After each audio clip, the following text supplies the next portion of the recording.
Right, I think we'll get started. Hi there, everyone. Welcome to Own the Future. This is Open Labour's digital conference rally as part of Labour Connected. For those of you who don't know who I am, my name's Cllr O'Neill. I'm one of Open Labour's co-chairs, a member of our national committee, and I'm going to be convening tonight's rally. Now, normally we would all be meeting in a packed, probably small, stuffy room in the middle of a hotel somewhere in Liverpool or Brighton. COVID-19's made that impossible, but we're here tonight and you can decide whether or not you prefer this or you prefer in person. We're streaming this rally live on Facebook, Twitter and on our YouTube channel. So please make sure to tweet during the event using the hashtags #OwnTheFuture and Labour Connected. For those who are deaf or hard of hearing, Facebook offers a closed captioning service to keep the event accessible. Now, we can't be together in person, but tonight we have a fantastic lineup of speakers from across our movement and from across these islands, talking about where our party needs to go next. The coronavirus crisis shows us how broken the old way of doing politics is and how communities across the UK cannot afford more of the same. And I'm sure we all agree we need to kick the rotten Tory party out of government at the next general election. Just making sure we've got our speakers lined up. Now, like I say, we have a host of speakers. We have shadow cabinet members. We have trade union leaders, politicians, a number of our candidates in the upcoming internal Labour Party elections. And who better to start us off tonight than the one and only Emily Thornberry MP, Shadow Secretary of State for International Trade. And I think Emily's going to join us in a minute or two. We have loads of people watching and joining, so please share the link, share the page, share the video. We want to get as many people as possible joining in and participating in tonight's rally. And that's the aim of it, you know, try to get more people. While we can't all be together in person, we do have this resource to be together digitally. And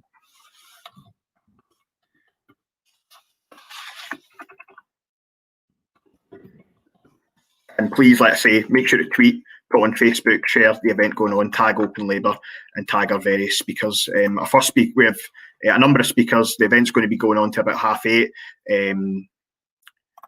Okay, sorry, I'm just having a wee issue. So please make sure to get involved and to have your say and take part in the other events that are taking place throughout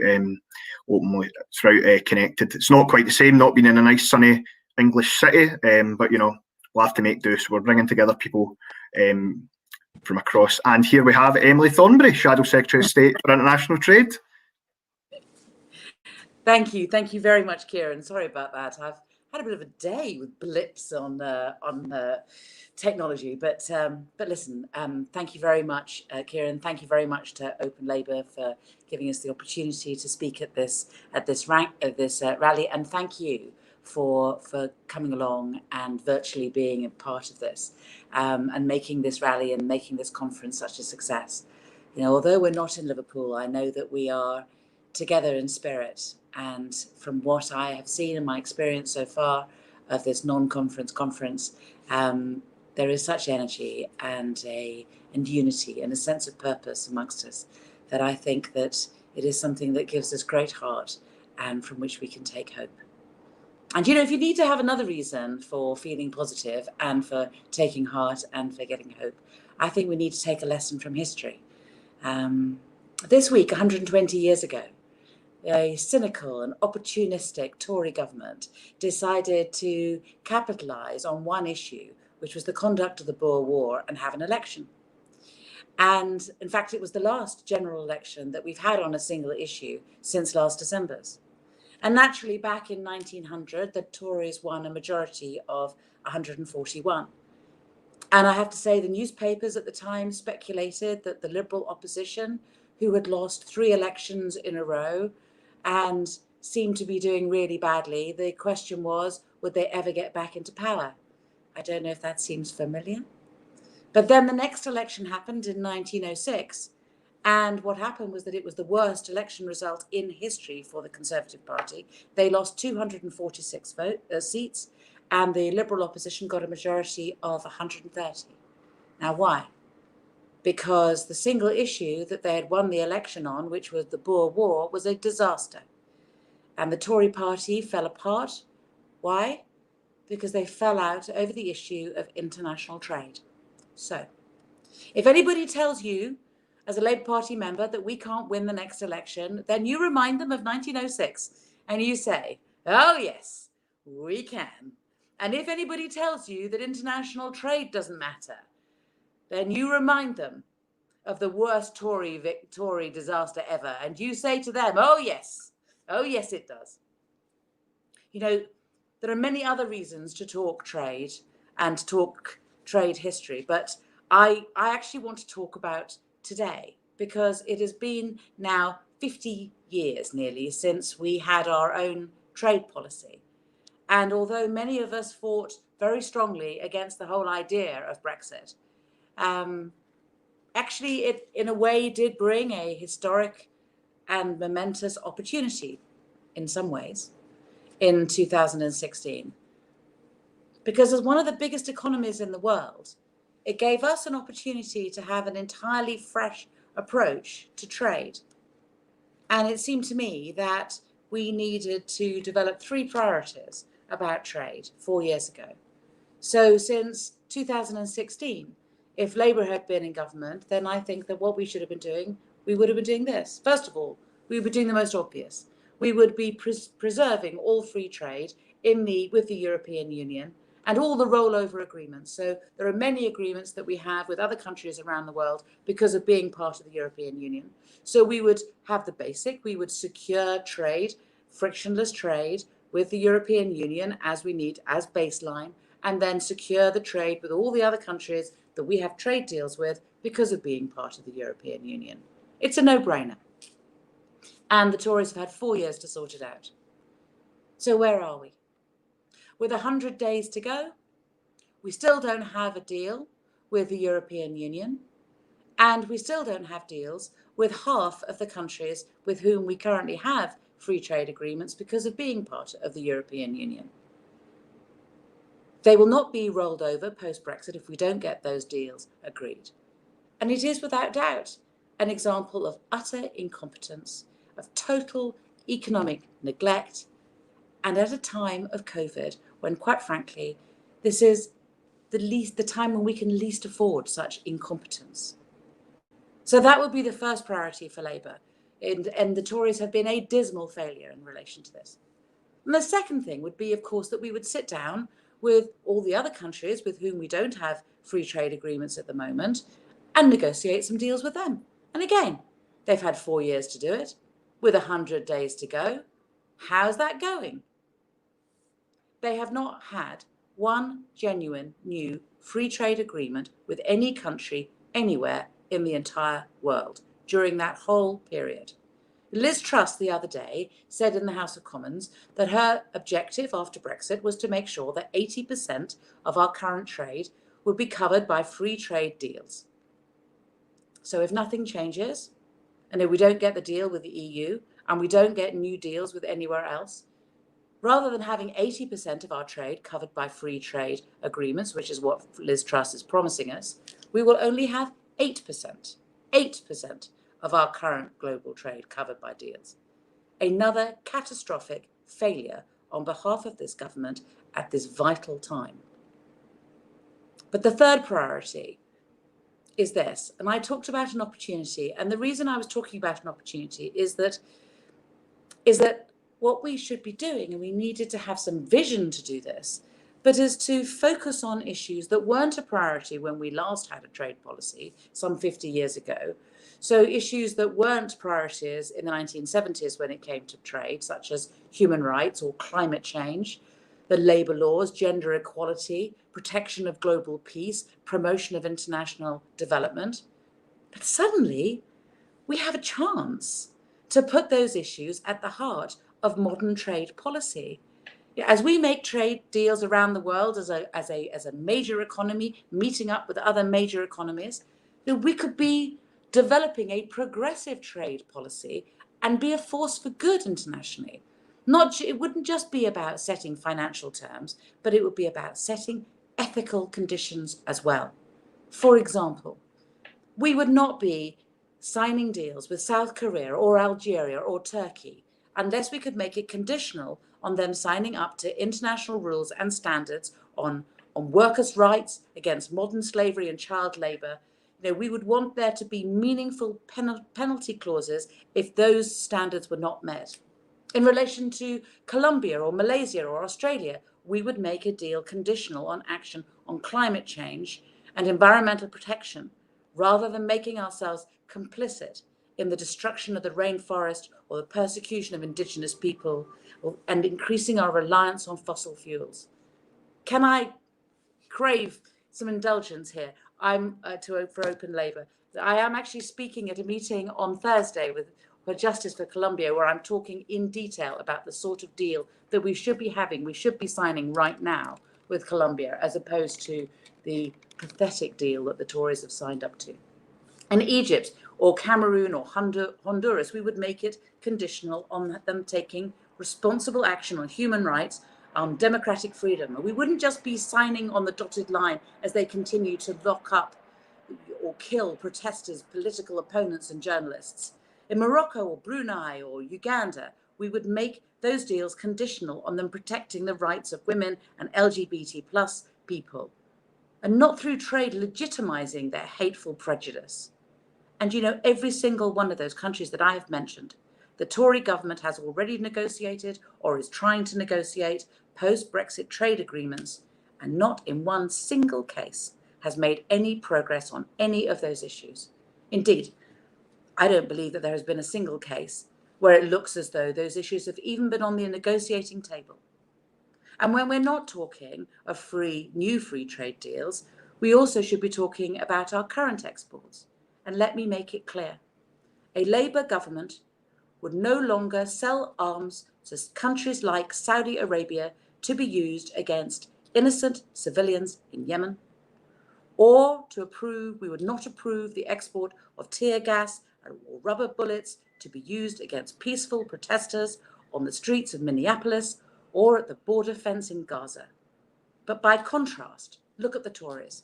The Tory government has said that they've looked at Yemen and they've dismissed the deaths of thousands of women and children as a result of Saudi strikes. And they say, and I quote, that those are isolated incidents. And they look at the cities across the United States where tear gas and rubber bullets have been used, where peaceful protesters and journalists have been clubbed, and they say that there's no evidence of internal repression. So our third priority would be an ethical approach to trade decisions and trade deals. And the Tories have totally failed on that. Well, actually, they haven't totally failed. I mean, the truth is they've totally ignored it because it's not one of their priorities. It is not what they stand for. It's no surprise, sadly, from a Tory government which only cares about finances of potential trade deals and not the implications that they have for the lives of people around the world and the planet that we all share. Where are their values? Their holy grail, of course, on trade is to get a deal with Trump, for which they would be prepared to sell our food standards, our farming communities, our beloved NUS down the river if they thought that that would help them get one. Now, this is a Tory party that has got rid of every single trade union, consumer group, every single NGO, even the CBI, from the independent trade advisory groups because they refused to sign gagging orders about what government was really negotiating. And you have to ask why. And this is a Tory party who had a choice of anyone in the whole world to recruit to the Board of Trade. And who did they decide on? Tony bloody Abbott. Tony Abbott, that racist, hate-filled, leering, misogynist Donald Trump tribute act. He thinks that climate change is a good thing, and he thinks that labour rights and environmental standards are peripheral issues that will just get in the way of a good trade deal. I don't want a man like that with those repulsive views speaking on behalf of us, on behalf of Britain, at trade deals or frankly anywhere else. But the biggest scandal for me of his appointment was when my opposite number, Liz Truss, was asked, about it. I mean, she's the Secretary of State for International Trade and somehow she's also the Minister for Women and Equalities. And she was asked to justify the comments that that Tony Abbott had made against women, against LGBT plus people and against minorities. And her response, her shameful response, was this: I am the Minister for Women and Equalities in Britain, she said. So it doesn't matter what Tony Abbott has said about women, same-sex couples or minorities in Australia or wherever else in the world he's spread his hateful rhetoric about immigrants and refugees. Because as far as Liz Truss is concerned, it's none of her business. And that is what the Tories think about the world. Now that is how they think about trade. That is their morality and that's their mindset. That is why their priorities couldn't be more different from us. And that is why we need to kick them out of office the very next chance that we get. Because a Labour government would be different. We would introduce that ethical, sustainable, progressive trade policy, which doesn't just promote UK business overseas, but also promotes the values we stand for as a country.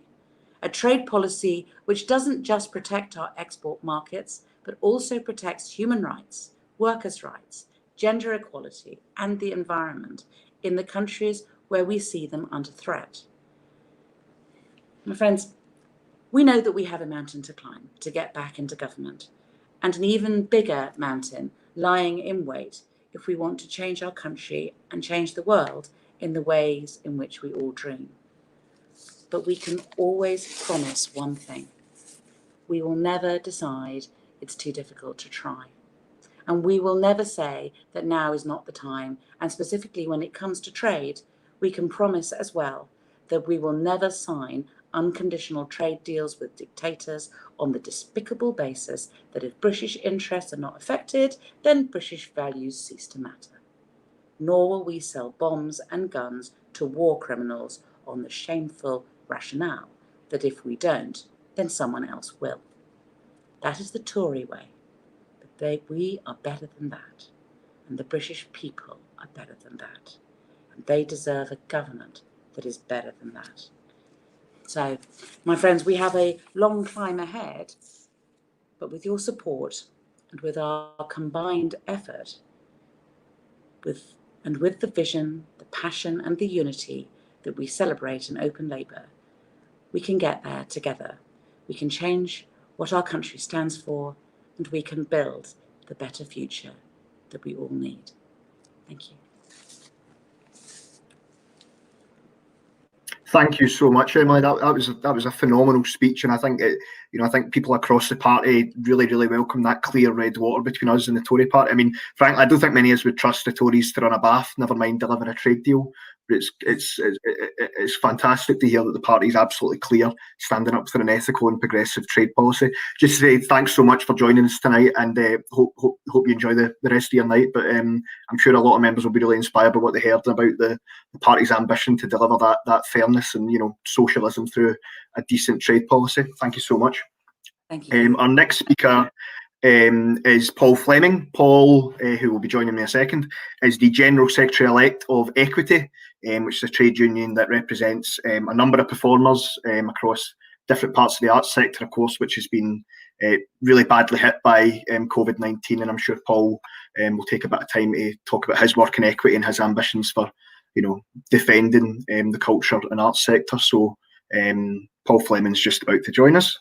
Please remember to tweet and post, put everything on social media. And there's Paul. So Paul, just going to hand over to you, comrade. Thank you. And well, there we are then. What else is to be said when Emily Thornberry's finished speaking, other than welcome to my bedroom and my slightly askew with wardrobe. And I realise this is a particularly unusual conference season for everybody, in a particularly unusual time for everybody to be working in. And as Kieran's alluded to, a particularly difficult time for our members in general. But actually, at the heart of what I'm going to say, and at the heart of what Equity's doing, and at the heart of where Labour needs to be on the arts and owning the future of the arts, is something much more fundamental. What we're experiencing in society now is not the effects of a natural evil, a coronavirus pandemic. It is really the effects of a pandemic of precarity. And we see that with our members more than anything else. 15 years of conservative austerity, a constant undermining of the rights and dignity of working people. We are in a position now where we need to fundamentally change the way in which our society, the way in which our economy is owned and run and operated. And for people who aren't familiar with Equity and aren't familiar with what we do, and perhaps are surprised to find a trades unionist talking from the arts sector. I like to introduce the work that we do by saying this, that the job for every union, the mission of the entire labour movement, is to facilitate every working person's right and ability to be an artist. What we do as trades unionists is we improve people's rates of pay, we improve their work-life balance, we provide education, we support people's flourishing as artists. Our job as a union in the creative sector is that, but something more as well. It's about taking a group of people who know that they are artists and convincing them that they are working people. For our members, very often, things like art stands in the way of their dignity at work.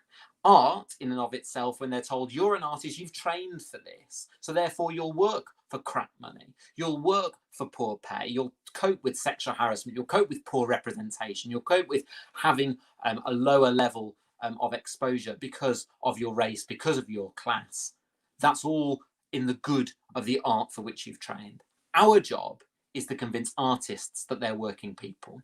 Every working person has the right to be an artist, and every artist has the right to a dignified working life.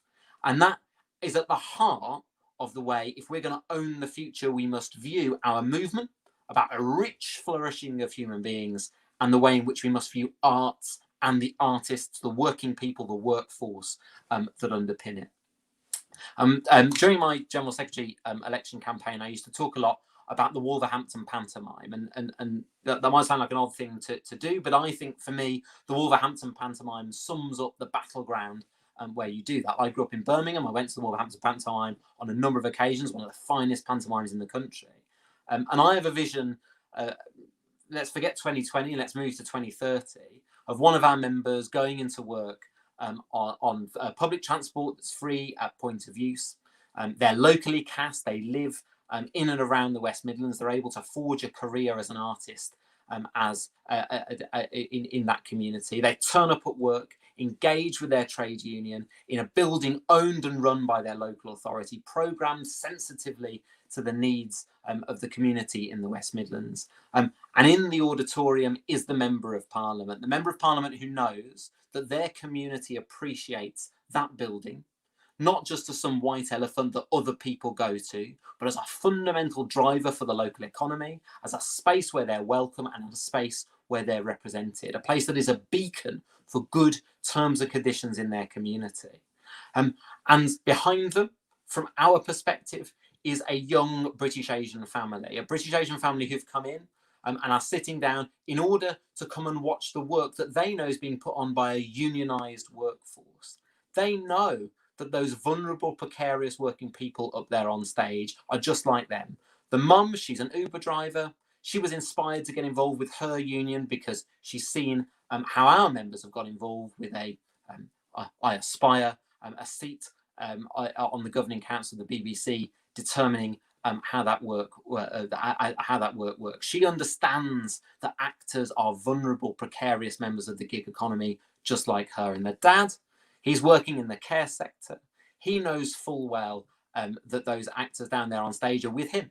They come out and stand alongside him on picket lines to fight for improvements in terms of conditions in care homes. And he's proud to go along there to support our members when they need to stand up to protect a local working men's club, local festivals, local community arts events, where our members really do the best work possible and improve their terms and conditions when they're doing that work. And when the lights go down and the curtain goes up, who do they see on stage? Well, it's their daughter on her first job in a unionised cast where the words sexual harassment are words that are something she learnt about at drama school. They're not a thing of her lived reality on that stage. And as she stands there as a young working class British Asian woman able to express her truth through the absolute working class art form of pantomime in an engaged way in her community, we are sending a vibrant message about how we want our economy, our society, our communities to be. Because owning the future is an alternative way of running our society. No more tinkering around the edges. And a massive shout out, I think, to the Labour Party and their manifestos in 2017 and 2019, and the way that showed that it was possible. It was possible to even think in that way, possible to imagine something different. And we can't lose that impetus. We can't lose the passion to have a radically different future at which the arts and artists must be central.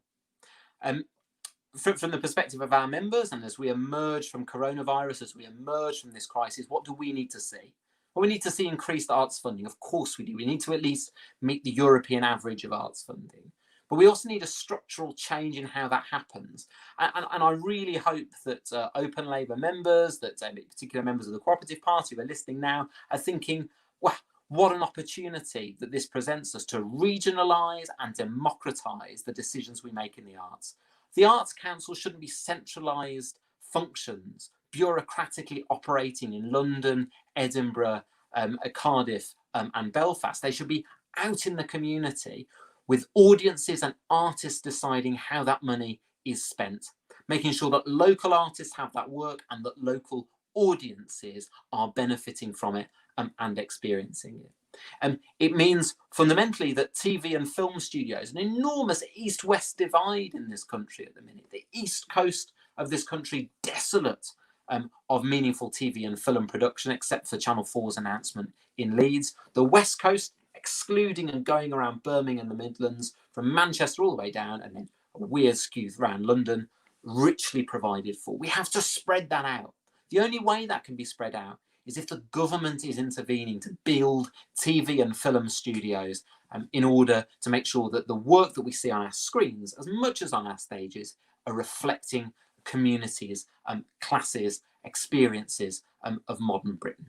Those are the vital sorts of policies that we need the Labour Party to be pushing forward with, and I really hope that Open Labour members will be agitating for as a way of owning our future as audiences, owning our future as artists, and owning our future as a workforce in the creative industries.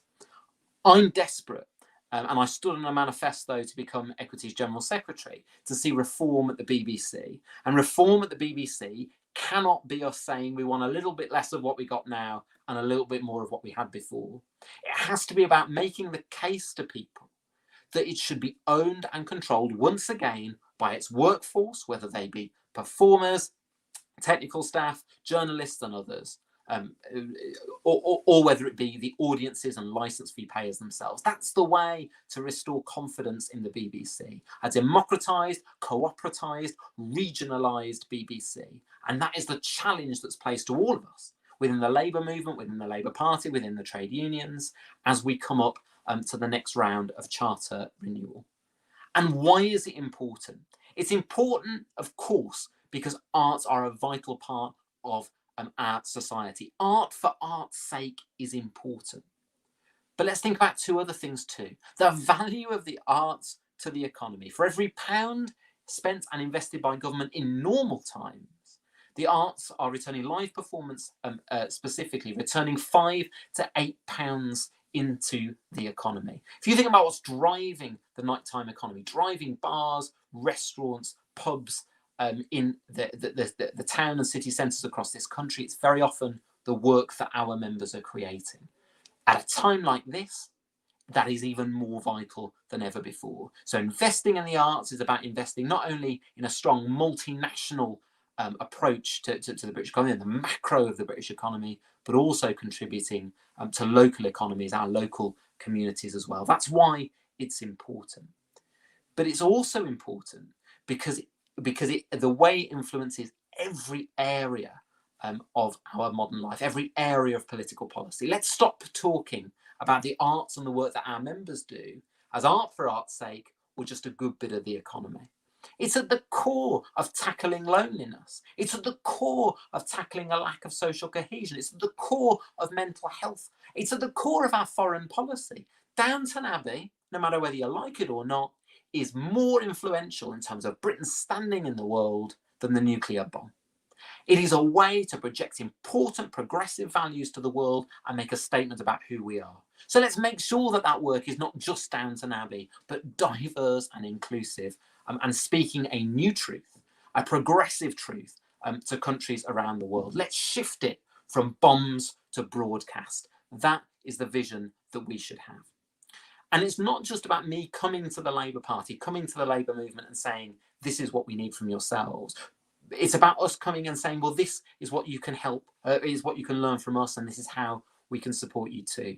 You know, one of the amazing things that we have as a union is incredibly high density. How many people in this country know that when you sit down and watch a soap opera in the evening, over 50% of the people you're seeing on your screens are trade union members?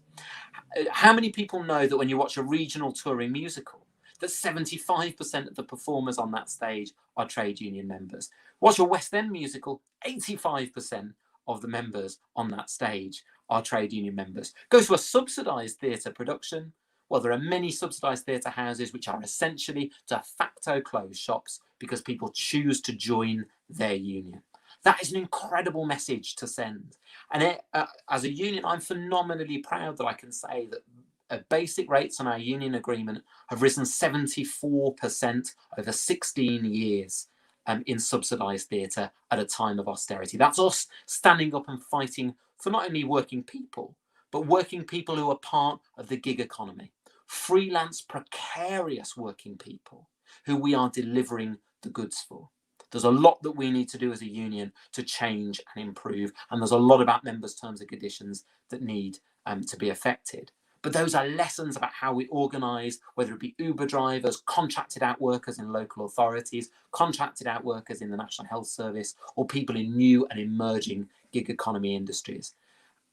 The plea I would make, and the inspiring stuff that was in the 2019 Labour manifesto around compulsory sectoral collective bargaining, those are lessons for the future of a modern economy with workforce dignity at its heart. I'm probably done on my time, and the thing that I'll sort of finish saying is this. I'm about to become the General Secretary in the next couple of weeks of an independent, non-affiliated trade union. It's not my job to get the Labour Party elected, but it is my job to say to the Labour Party, this is the route to dignity for working people. This is how you put the concerns of the working people we represent at the heart of what you do. And I'll say this, the red-blue battle lines, those red wall seats, those areas where we're talking about the closest Labour Conservative marginals in the country, map almost exactly with arts cold spots. Areas of the country that have low levels of arts and cultural provision. If you don't think that putting money into the arts, putting a new structure into the arts is a critical part of making the case of why any party should be in government, then you're not connected with that reality. And some real horrendous gaps. Let's talk about Manchester, where we have over £5 per head spent on culture. And talk about Lancashire, where it's less than 50 pence. If Labour wants a strategy to appeal to the economies, to the communities of towns, to the workforces with an inspiring message about what it is to be a working person, it's the arts to where you turn. A way of driving forward a carbon neutral, progressive economy with social justice at its heart is looking at arts and the arts workforce. So I hope that's a message that resonates. I hope that's something that's interesting and remotely inspiring from the back end of my bedroom with my dodgy wardrobe door. But yeah, that's me.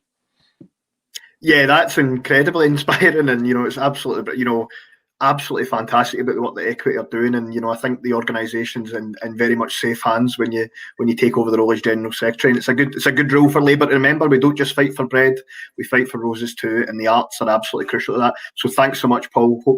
Good luck with the new role, and we all look forward to working with you. Well done. Thanks very much. Our next speaker is Councillor Alice Perry. Alice is currently a local government representative on the Labour Party's National Executive Committee. She's seeking re-election with the support of Open Labour. She's also the Deputy Whip of the LGA Labour Group. And I'm sure you've all read her NEC reports, but conscious of time, I know Alice has to go speak at another event. She's in that high demand. So we're just going to bring in Councillor Alice Perry, who will, say a bit. Thanks very much, Alice. Thank you so much, Kieran, and it's lovely to follow Paul, one of our fantastic Labour councillors. And the work of the arts trade unions is so important. My brother's a visual effects artist and a proud BECTU member, and he'd recognise everything that Paul talks about, as his sector's been so badly impacted by the pandemic, but, you know, suffered from poor paying conditions sometimes anyway. The arts are so important to the economy, and it's one of the many things this government just doesn't seem to respect or value. So let's talk about COVID and local government. Where do you start? Like, COVID has highlighted and exacerbated inequality issues in the UK, massive structural inequality in health, in education, in housing, the widening gap between the north and the south. We've got like a weak, incompetent Prime Minister hiding from public scrutiny. I mean, we knew what we were getting because he hid in a fridge in the election, but still, like, we've got a weak Prime Minister and a system of government that's far too centralised and removed from people's everyday lives. And we've got a parliament that doesn't look or sound like Britain in 2020. I mean, I'm just embarrassed whenever I see Jacob Rees-Mogg on the TV. And it was sad to see Ruth Bader Ginsburg pass away, and thinking about her famous quote, "Women belong in all places where decisions are made." And then you look at the state of the Tory government, and the absence of women from government and power and like positions of real influence is really striking, which is why also it's cool to have so many like fantastic, inspiring women speaking on this lineup in the panel today. And like Emily's speech was very rousing, I'm sure we all found. So like our Labour councils were doing exceptionally like important and amazing work given the really difficult circumstances. Like utterly disgracefully, we were promised funding and we were told to do whatever it takes to tackle COVID. And then the Tories have gone back on their words. I mean, they clap for carers and then froze their pay. Like COVID and Brexit exposes these charlatans and the untold damage they're doing to our country and our communities. An example of how awful they are. And like, this is really shocking. Medway Labour Group, Medway is in Kent. The local Labour group in opposition brought a motion because they want to change the name of a car park that was named after a slave owner, a slave trader. And the Tories were so incensed by this, they were so desperate that their car park should be named after a slave trader, that they attacked the Labour group and described them as a lynch mob. I mean, can you imagine being so out of touch that you would do that and so worked up about the name of a car park and wanting to keep it named after? It's like they want this cultural war because they're much more comfortable talking about statues than they are about COVID and Brexit and the things that like are really important. And there is hope though in all of this. And like our Labour councils and Labour run authorities show another way is possible. And if we look at Wales and our Welsh Labour government, they show how you can deliver rapid and effective contact tracing. I'm really like kind of fired up for next year's local elections. They're so important. We are electing 5,000 councillors in 2021. 30% of all councillors are up for election. We've got 40 police and crime commissioners, and those are roles that are really important in terms of the way they can set priorities for policing. There's 13 mayoral elections going on. We've got Scottish and Welsh parliamentary elections too, which is so crucial. We've seen like the work of Scotland and Wales in sharp contrast to the Parliament primarily focused on England. And it's a big chance to send a message to this absolutely awful government. One of the things that the pandemic has brought us is like better use and understanding of technology. And so campaigning technology means we actually can support each other around the country. We can get on the Dialogue phone app and we can start telephone canvassing for each other for everyone who's up for election next year. So it really is a big opportunity to win back a lot of those seats. And like if you look at like seats in the Red Wall or places in the last election, we lost MPs in places we've never lost before. And now we've got an opportunity to kind of reverse that. And if you are a Tory newly elected a member of Parliament and you saw a very resurgent Labour Party doing very well in your local area, that would give you pause for thought. And that, would shake things up a lot as well. So urging everyone here tonight to go on the Labour Party website, check out all the different campaigning. We can't do face-to-face campaigning, but there's a lot we can do. And let's just send a big message next year and kick Tories out and win back seats from 2021, 2022, 2023 and onwards. Thank you all very much.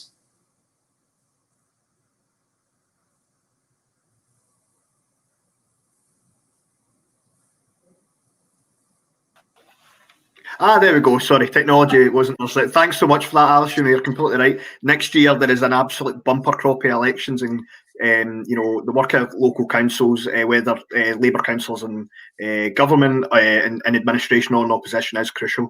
And obviously you're standing to represent them again in the NEC. You're leading in Labour group nominations, and we're doing everything we can in Open Labour to make sure you're returned resoundingly. So thanks so much for that. I know you've got to get to another rally, but thanks so much for your time. And that leads on quite well to our next speaker, who is Alex Sobel, who is the Labour and Cooperative MP for Leeds North West. Alex is a member of Open Labour's National Committee and Shadow Minister for Tourism and Heritage, so doesn't need any further introduction. Couldn't speak there. So Alex, on you go, mate. Thank you. Thanks a lot, Kieran. You're doing a great job. It took me to become a Shadow Minister for Open Labour actually let me speak at one of these conference events, so I'm glad I've made it just for that. It's great to follow Alice. Alice has been an absolutely brilliant representative of not just councillors but all members in her time on the NEC, and I've got Jermain Jackman following me, who's also running for the NEC and is a brilliant guy, full of energy, understands the needs of the Labour Party, particularly to do with the issues around equality, as well as we've got Anne Black standing as well, who's one of the most ever experienced members of the NEC and a brilliant defender of members' rights, as well as my friend George Lindars-Hammond, who's a founding member of Open Labour. So before I start my speech, I will say to you, if you're a councillor, nominate Alice, and if you're a member, nominate Jermain, Anne and George at your meetings, because we need to see them on the NEC. So I'm not going to talk actually tonight about tourism or heritage, but about foreign policy. In the last Parliament, I was Emily's EPS. And I think that foreign policy is an area where Open Labour has got a real chance to make an impact. And we've got a real opportunity now to rethink Labour's foreign policy and take it on from the heights that Emily took it. The crisis that we're living through offers the opportunity of a new paradigm, particularly in the area of security. We're all aware the biggest threat to our security this year is COVID, not an armed attack from some foreign power, and we face a range of existential risks such as climate change, alongside the traditional fear of war, particularly nuclear war. The Open Left could pivot the focus onto the idea that the centrepiece of foreign policy should be human security instead of national security. Actually, human security is the only way to ensure national security, because we're only safe if the planet is safe. It's not just about values, it's also about being realistic. The UK is no longer a great power, and the British government can no longer protect the safety of our citizens unilaterally. The only way it can be done by promoting a safer world based upon the international rule of law, human rights, human development, and global disarmament. This is something that smaller countries like the Scandies have recognised for a long time, and they've had an influence disproportionate to their size. Human security is about the security of individuals and communities in which they live, rather than about the security of states and borders. I mean, who in Open Labour and who's on the progressive wing of the Labour Party is a defender of borders over people? It's about both physical security, for example, the threats from terrorists or war, and also material security from such threats as poverty, disease, or climate change. Inside security is supposed to be based on the rule of law and policing, whether on the outside security involves war and protection against other states. In a rights-based society like Britain, we enjoy human security at home and take it for granted that if an emergency, firefighters, police, and the health service can be there to help us. So in a global context, human security is about spreading a rule of law and human rights and having the kind of emergency services that can participate in global emergencies, pandemics, as we're experiencing now, genocide, ethnic cleansing, flooding, famine. And that is what our national security forces are, armed forces, which I would rather not call that. That could be their future role. This work also requires the rebuilding of our global institutions, which have been weakened by the growth of populism. The issue of self-determination and occupation, annexation territory is also one that Labour needs to address from a human rights perspective. Labour and Open Labour MPs are essentially involved in international efforts to support self-determination, Tibet, Western Sahara, Kashmir, West Papua, Crimea, the Chagos Islands, and of course, Palestine. The best way to support these issues through a range of internationally supported initiatives, especially through the UN, but also other organisations like the EU or the OSCE. Military occupation tends to be associated with a widespread violation of human rights. It's little known that Indonesian forces have been responsible for 500,000 deaths in West Papua since the occupation. Too often, Labour leadership sought to tackle human rights without also tackling the political issues. The two are inextricable, and Open Labour is brilliantly placed to take on those issues. Emily herself took this on in her conference speech a year ago, talking on the growing trend of strongman politics. We now have an opportunity to look at that and to fill that gap. The government, their first act, really, since the election, was to merge FCO and DFID and to reduce our influence globally. We've now got an opportunity to reshape and recast that. And there are some, signs of green shoots. For instance, we have a centre for human security in the Ministry of Defence. That's the sort of thing that Labour should build on, and we should encourage the government to build on. In the Gulf, the UK military were commanding the EU anti-piracy mission, which was based on human security principles. We don't necessarily have to abandon global missions like this, and we can rebuild them as a Labour Party. And what I'd like to do is see over the next year, Open Labour trumpet these sort of ideas and develop them, and get the Labour Party nationally to adopt them, and have human security as a centrality of our foreign policy approach. Thank you.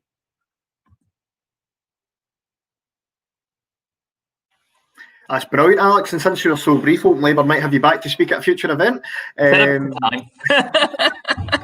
fantastic. So Alex obviously mentioned all of our candidates there, and our next speaker is one of our candidates for the CLP section.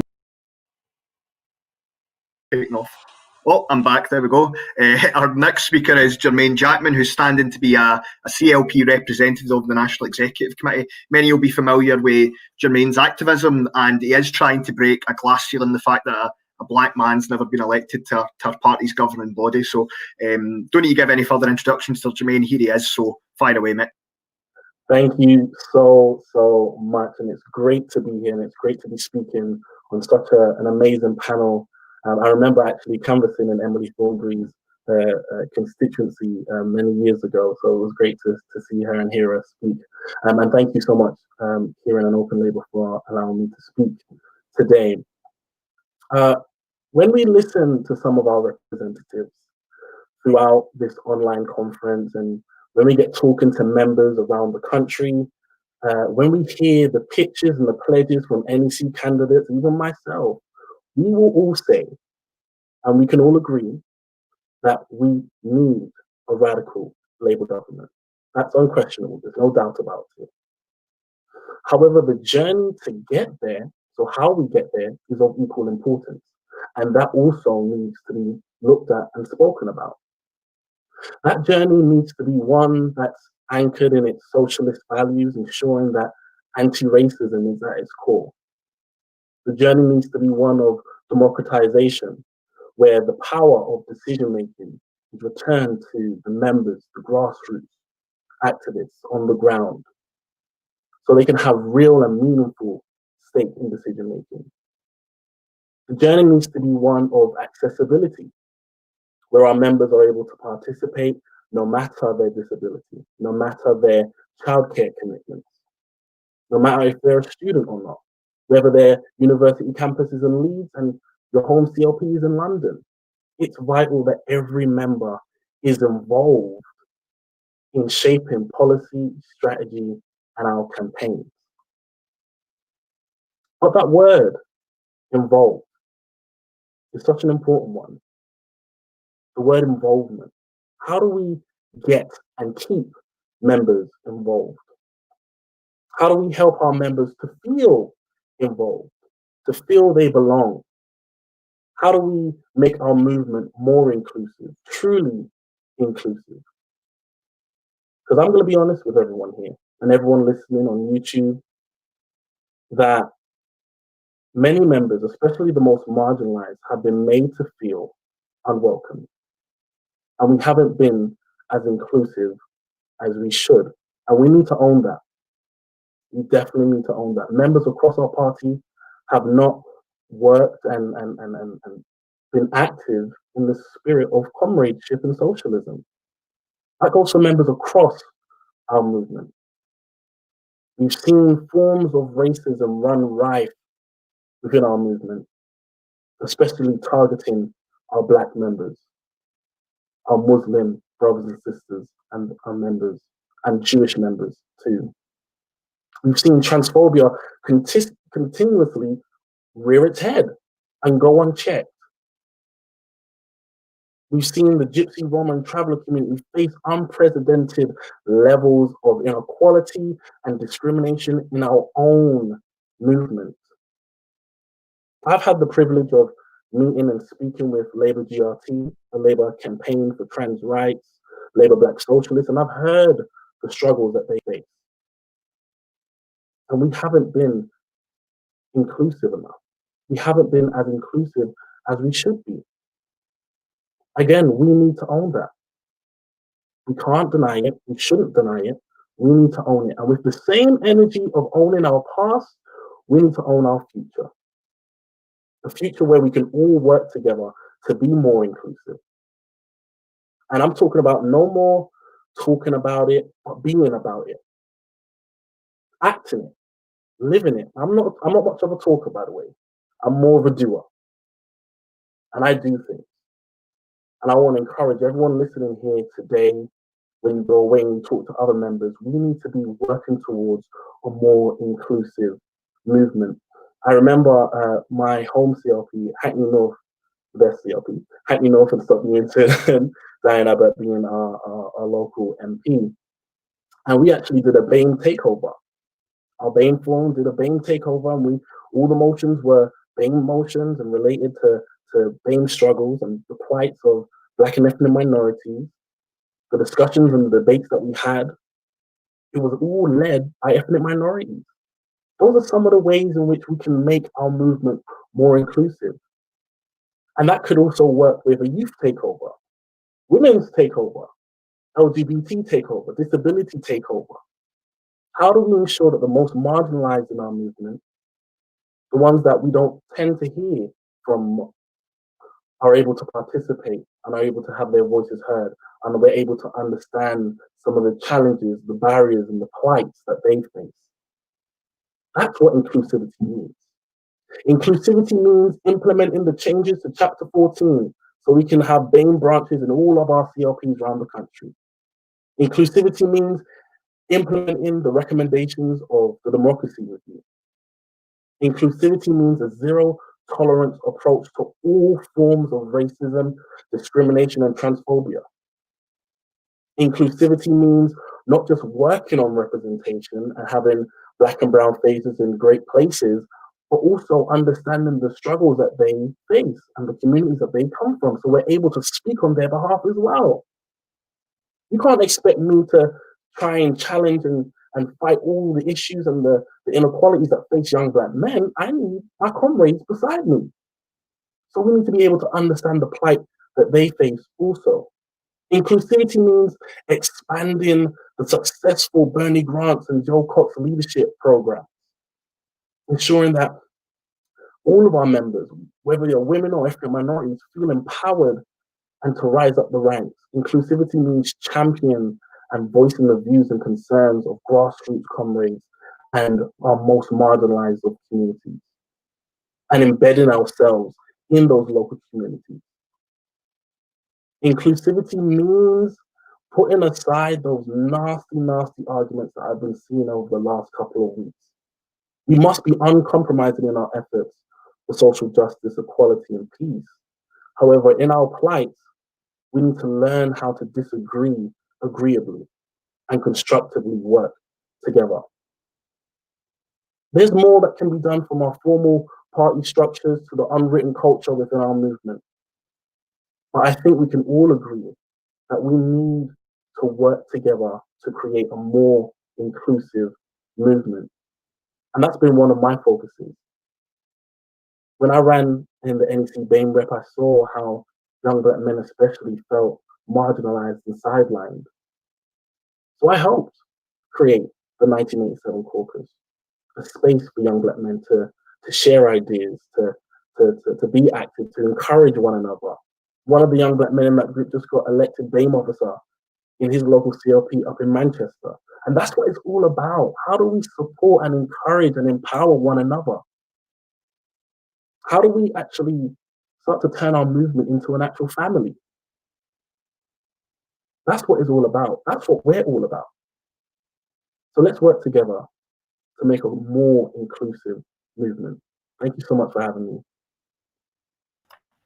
That was absolutely brilliant, Jermain. I've got some good news for you. You've just won Islington North CLP's nomination. So, no, absolutely fantastic. If anyone watches that, it's clear that we need you on the NEC, fighting for that, fighting for equality and inclusion.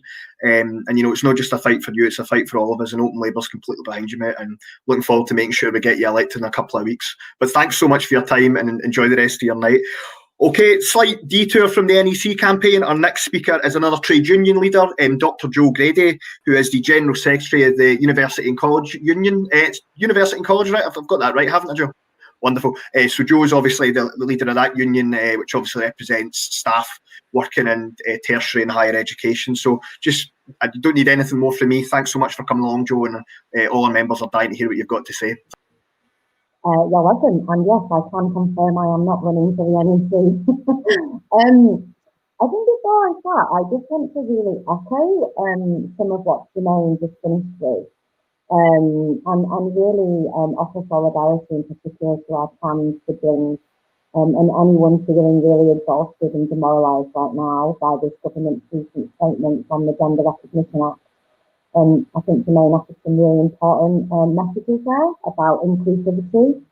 And I think the best of our movement has always been inclusive, and it's always been about challenging views that see progression and see inclusivity as finite, you know, as if we can't actually include everyone. And for those of you who don't know, I'm from a kind of a mining community, and I think the NUM taught us a lot about how you challenge bigotry even within your own network, when they stood with the LGBT community to oppose various forms of bigotry. But I am here to talk about education, and specifically I wanted to talk a little bit about how we really need to see the rolling back of the marketization of education. And I think to do that, I just want to talk a little bit about how bad marketization has been for everyone associated with education, but also what we really need. For those of you who either work in education or can follow education unions, you will know that we have used this lockdown and kind of COVID period to really shine a light on the problems with education. And these are in some ways problems that we all know, but they are definitely problems that COVID have laid bare. The fact that right now in the UK, we have a government that has already instructed students and staff to go back to further education colleges, despite, you know, staff in those colleges not being certain it's safe. And we have recently seen the government and universities instructing students and staff to return to campus, despite the fact that Independent SAGE, and even today, the government's own chief medical advisor saying it is not safe. We are seeing outbreaks in various Scottish universities that went back a few weeks ago. We're already seeing outbreaks in English universities of students who just arrived at the weekend. And the only reason we have seen this push to get people back on campus is because of marketization, because universities rely on their ultimate consumer, students, to be there to pay accommodation fees, tuition fees, and all manner of other revenue-raising activities that our educational institutions rely upon students for. What we have been arguing at UCU via our Fund the Future campaign is to make the case for education for everyone. And that also we should be educating the entire person, that access to every subject should not be a birthright, but it should be something that actually anybody who wants to study can. And that is not the way in which it functions right now. The A-level fiasco I think, demonstrated better than any recent example how this government was intent on nakedly hardwiring discrimination into the system. They wanted to ensure that the only way you could ever really get to a position that you weren't entitled to was the mediocrity that sometimes comes with your education. And what actually happened during this period in the last month, I think is really inspiring. And I hope it's something that's inspired Labour. And I hope it's a pattern of campaigning and behaviour that we'll see more of. Because what we saw with the A-level fiasco was young people from all around the UK saying, no way, absolutely no way, being their own advocates. And that involved at times very sophisticated and nuanced political analysis of exactly what was happening in the UK. And I actually think they did a better job at articulating the politics of their situation than most other political commentators. And they were the ones that really pushed the case forward. They were the ones that discussed how, you know, an algorithm is just the hardwiring of ideology and presenting it as neutral. And they were the ones that went and protested. And they were the ones that really inspired our union to make sure that we stood with them, because we always stand with our students. And I think it's an important lesson to linger over, because I think often people who've been involved in movements for a long time can get a bit complacent about what will work, can often draw on their own lessons of history and want to deliver lessons to other people about what is possible. And I think what we saw in August was a government U-turn that the government will not have wanted to do at all. A U-turn actually on a set of policies that very much fitted their ideological agenda. A U-turn on a set of policies which they'd been warned for months was going to hardwire discrimination into the system. So they'd been gearing up for this. There was no way that they didn't know it was coming. But the sheer protest and pushback that they received meant they had to U-turn. And it's a really powerful example of never taking for granted the power that we have if we are kind of unapologetically righteous in our anger and communicate that to people. And I don't think that happens enough. And I think that what often people on the ground need, and UCU offered it to students, are more seasoned people with the networks in politics, with the access sometimes to people in the media to help out.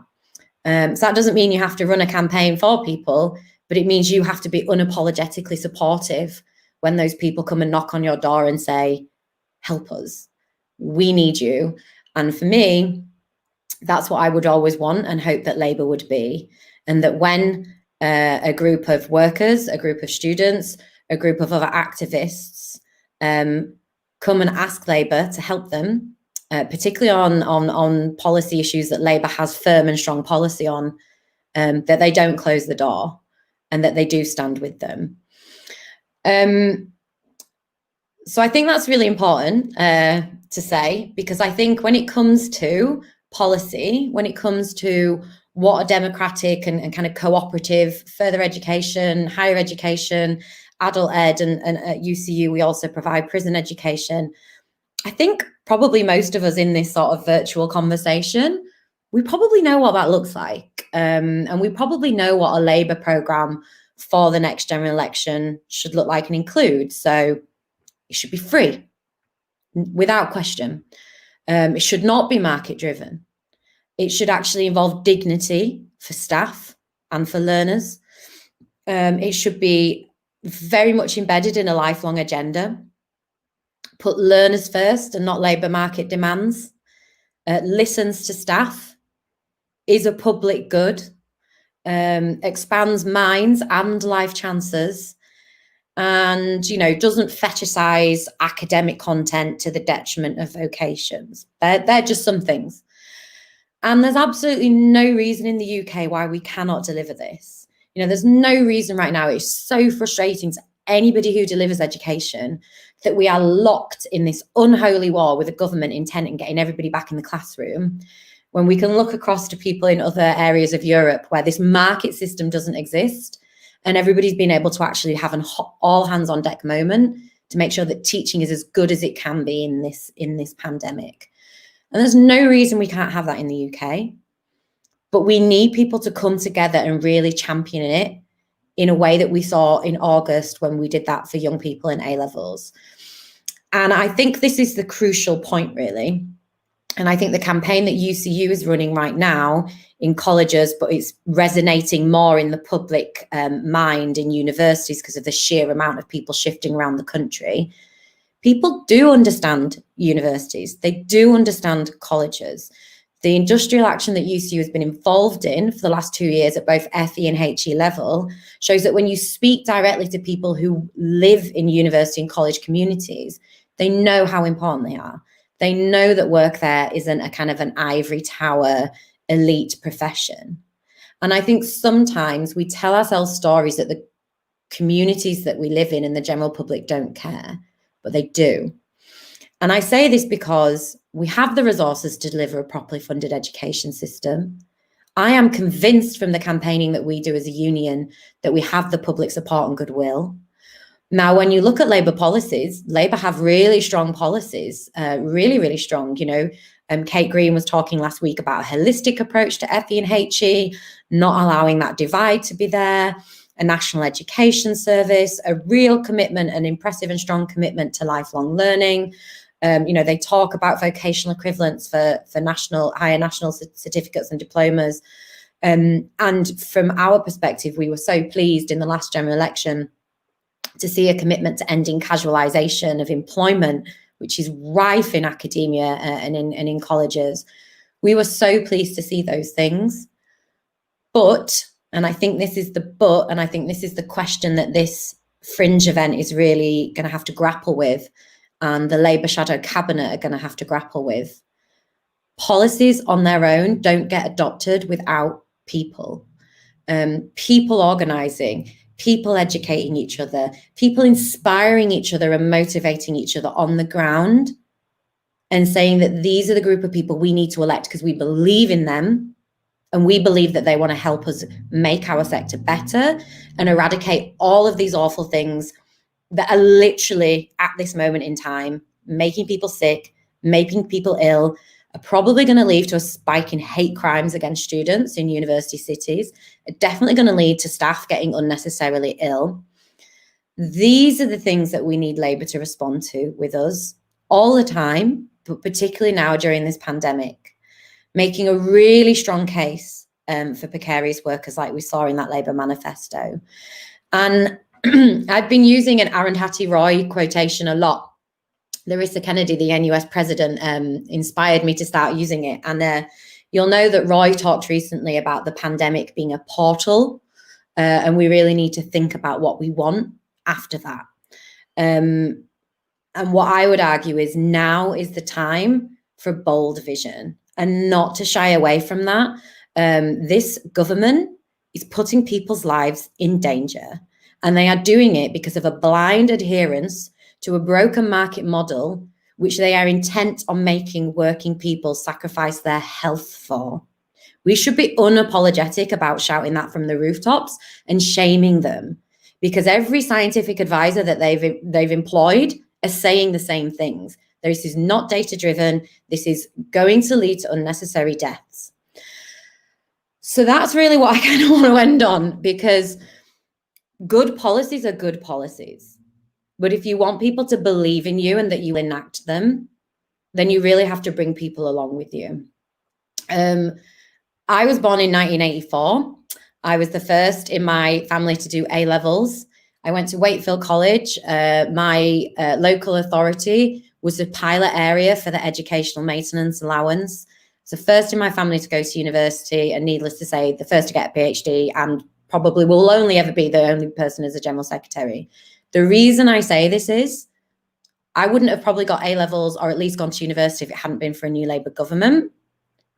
But with that said, the very things that allowed me to do that, New Labour were part of the problem in not defending them and them eventually being removed. And we have to be really honest about that if we're to have conversations with people and really invite them back to a party that they want to believe in and vote for. For me, there was the dark days of New Labour where they lost their way. and they stopped really wanting to educate people and maybe accepted that we couldn't actually have a bold vision of something better. And I don't think that's the case with most of the Labour MPs I speak to now. I don't think it's the case with the last manifesto that I saw. But, you know, from our perspective as UCU, we're invested in greening our economy. We're invested in, you know, pro-migration and not allowing negative discourses around the hostile environment to be used in left-wing circles. We are pro-trans. There are a number of issues that, as I said when I opened this, we have to be inclusive, and we have to remember that it's a duty of a progressive left-wing movement to educate each other and not treat progress as if it's finite. So I'll end there. Thank you.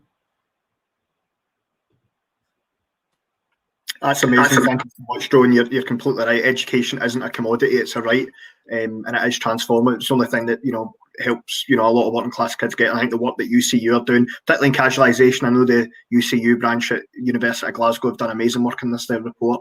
And you know, all the people in this core completely in the UCU and, you know, try to tackle that marketisation. You're completely right. Thank you so much for your time. It was a really inspiring speech, and hope you're keeping well. Thanks very much, comrade. Okay, we're going to go. We're a wee bit behind time, so we're going to be a bit more expedient. Our next speaker really does need no introduction, but I'm going to give her one. Anne Black, who is our other candidate for the CLP section of the National Executive Committee. Anne is a uniquely respected member of the Labour Party, liked on every wing, and was a long-standing member of the NEC, now seeking re-election. I don't think I have to say anything else, Anne. Really looking forward to hearing what you have to say about your plans if re-elected. Okay, well, thank you very much for inviting me, and I hope that next year we can be together again in Brighton. I was asked to talk about how the NEC could help Labour win again. Now, I've been away for 2 years. I know the media will only ever report splits and rows, and I know from Alice Perry's brilliant local government reports that really good work is being done behind the scenes. But the NEC has to look outwards and focus relentlessly on winning in 2021 and every year through to the next general election. Now, I don't mean winning for the sake of winning. I mean winning for a purpose. Take an example. Some of our members worry about whether Labour might ditch the target of net zero carbon by 2030. Now, there is no more important issue than the future of the planet. But unless Labour gets a share of power at the next general election, it will be 2030 before we can do anything about it. And the same goes for all the wonderful policies, the vision that Jo has just spoken about. And winning the argument is not enough. The next few months will see millions of people lose their jobs, mass evictions of private tenants, waiting lists going up for everything except COVID-19, new outbreaks in care homes, women, BAME and working class people still hit hardest. And I have no doubt that the Tories will blame the effects of Brexit on the virus as well, rather than their gift for making enemies around the world and reneging on international laws which they themselves drew up and signed. So in opposition, Labour can expose Boris Johnson's incompetence and heartlessness, and our MPs are doing that every single day, but do very little more for those who need us. Labour councils, our public services are doing heroic work, but they're starved of cash. So we also have to use this time to develop post-COVID policies for health, social care, housing, jobs, schools, local government, trade union rights, the environment, the economy, through to the next election, and convince voters to trust us again. The NEC has members from every part of the movement, and every nation and region, and can give the leadership the intelligence that they need. Now, loyalty to the leader is not negotiable. It was wrong for members, including MPs, to undermine Jeremy Corbyn, and it is wrong to undermine Keir Starmer now. That does not mean sycophancy. It does mean not tweeting resign every time I happen to disagree with him. But CLP representatives have a particular responsibility to connect 500,000 members with the party's ruling body and with its front bench. I'm not suggesting another democracy review. I am in favour of more democracy, just as long as it doesn't mean only more meetings. But that relationship with people on the ground needs rebuilding. Members do want to influence policy. The 2017 and 29 manifestos were written centrally and in haste, and there are no policy votes at this conference either. The National Policy Forum is still a mystery to most, and the promised review seems to have been long grasped again. Most members do not have a Labour MP. Many don't have Labour councillors, and they feel that they have no voice.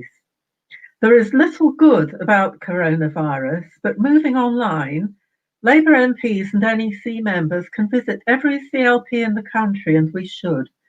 Recently, I've been to Scotland, Cornwall, Chesterfield, and round the world with Labour International, and I've listened to many people that a year ago I would never have met. Now, members cannot sell policies where there is no sense of ownership or engagement.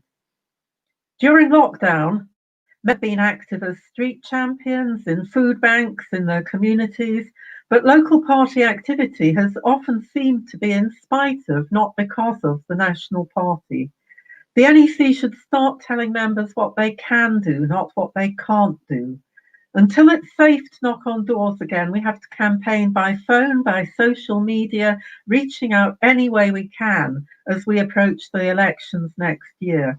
And if councils, socialist societies and trade unions can meet and do business, why can't branches and CLPs elect officers and make decisions? So the NEC must also let local parties choose their candidates.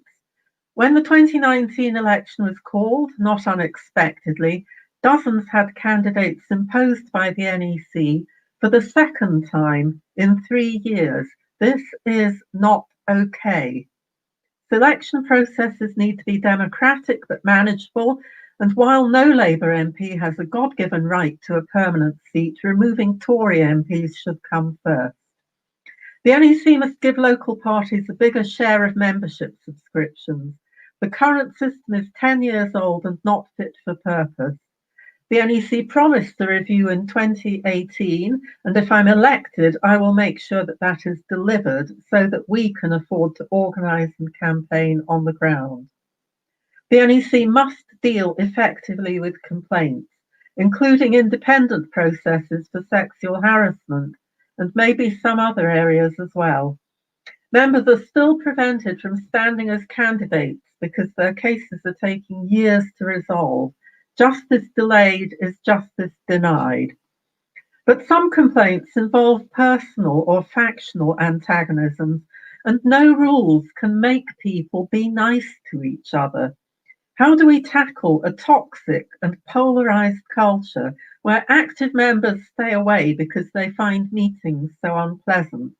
So my final suggestion is that the NEC should set an example.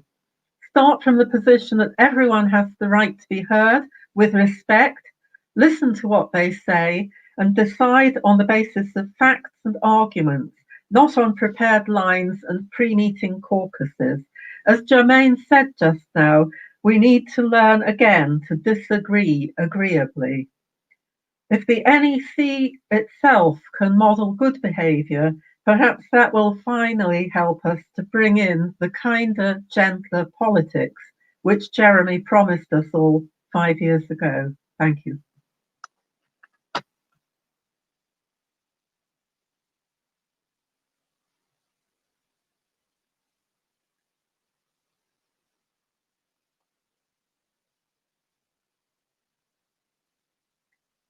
Hello?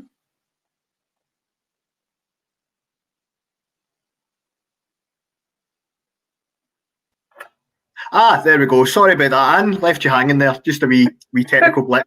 Thank you so much for that. Listen here, and I've been having to do 2 minutes and 3 minute speeches at Hustings to the second, so I finish on time. No, It's very much appreciated. I'm sure other speakers are going to follow your excellent example. Just to stress again how important it is that we get Anne elected back onto the National Executive Committee. If your CLP hasn't already nominated, please nominate her along with Jermain and George at your meeting, and then of course vote from ballot stroke. But thank you so much for your time, Anne, and thank you. Cheers. Our next speaker is coming to us from Wales. We're delighted to have Rebecca Evans, MS, who is the member of the Senedd for Gower, the Minister for Finance, and please forgive me, Rebecca, the Trefnydd in the Welsh Government. Matthew Hexter, our Welsh officer, had to help me out with the pronunciation there, but it's great to have you here, Rebecca, from Wales, where Labour, of course, are in power. And as you know, as a Scot, it's nice to see that still happens in places. So, Rebecca, if you could just take us away, please, comrade. Thank you. I will do. Thank you. And thank you so much for inviting me to join you at today's event. So, as you say, I'm Rebecca Evans. I've been a member of the Senedd since 2011.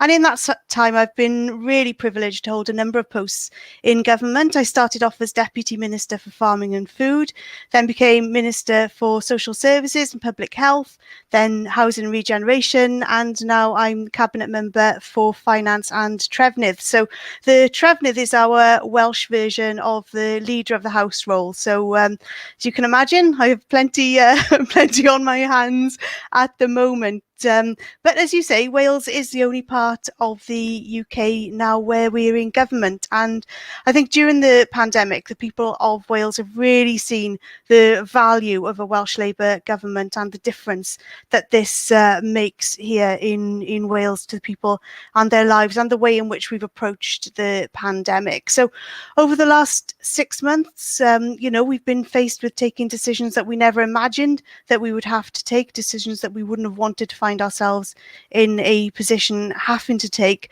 But I'm really proud of the way in which we've taken those decisions. We've taken decisions which are led by our Welsh Labour values and the values that define us as a government. And in many ways, those values have led us to take some different decisions. And of course, this has really shone a light on devolution and its value. And I think for the first time, many Whitehall ministers are now sitting up and taking notice of what's happening in Wales. And to be honest, a lot of them don't like it. They're seeing a really strong, confident nation taking decisions based on a different set of values.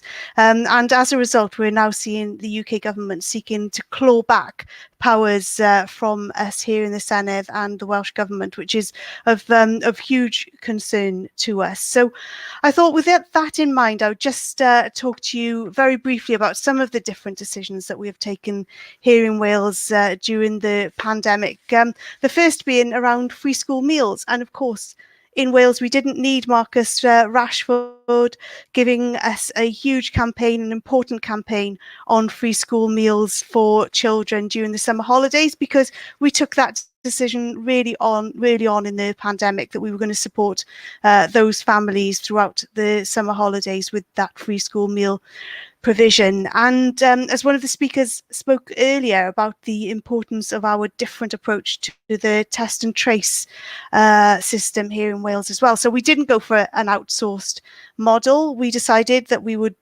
do much more of a public services focused model. So the people doing our testing and tracing, our contact tracing, are people who work in the NHS, they work in the local council. So they're people who are really embedded in their local communities. And as a result, they know the communities, but also people who are subject to the contact tracing then approach that with a greater level of trust in those people. And it's really paid dividends, because you can see that the figures and the response rates and so on in Wales are outperforming those across the border. And that's because we didn't take a dogmatic decision to outsource. Actually, we decided that we'd do this in-house, and it's definitely paid dividends for us there. We've also taken a really different approach in terms of the support for the economy. I think that we can be really proud in Wales of the support that we've given to our businesses. and also to the workers in Wales. So at the start of the pandemic, back when the Chancellor announced the job retention scheme, we were really pleased with that, because we had been calling for something which was an intervention at scale, and that's certainly what it was.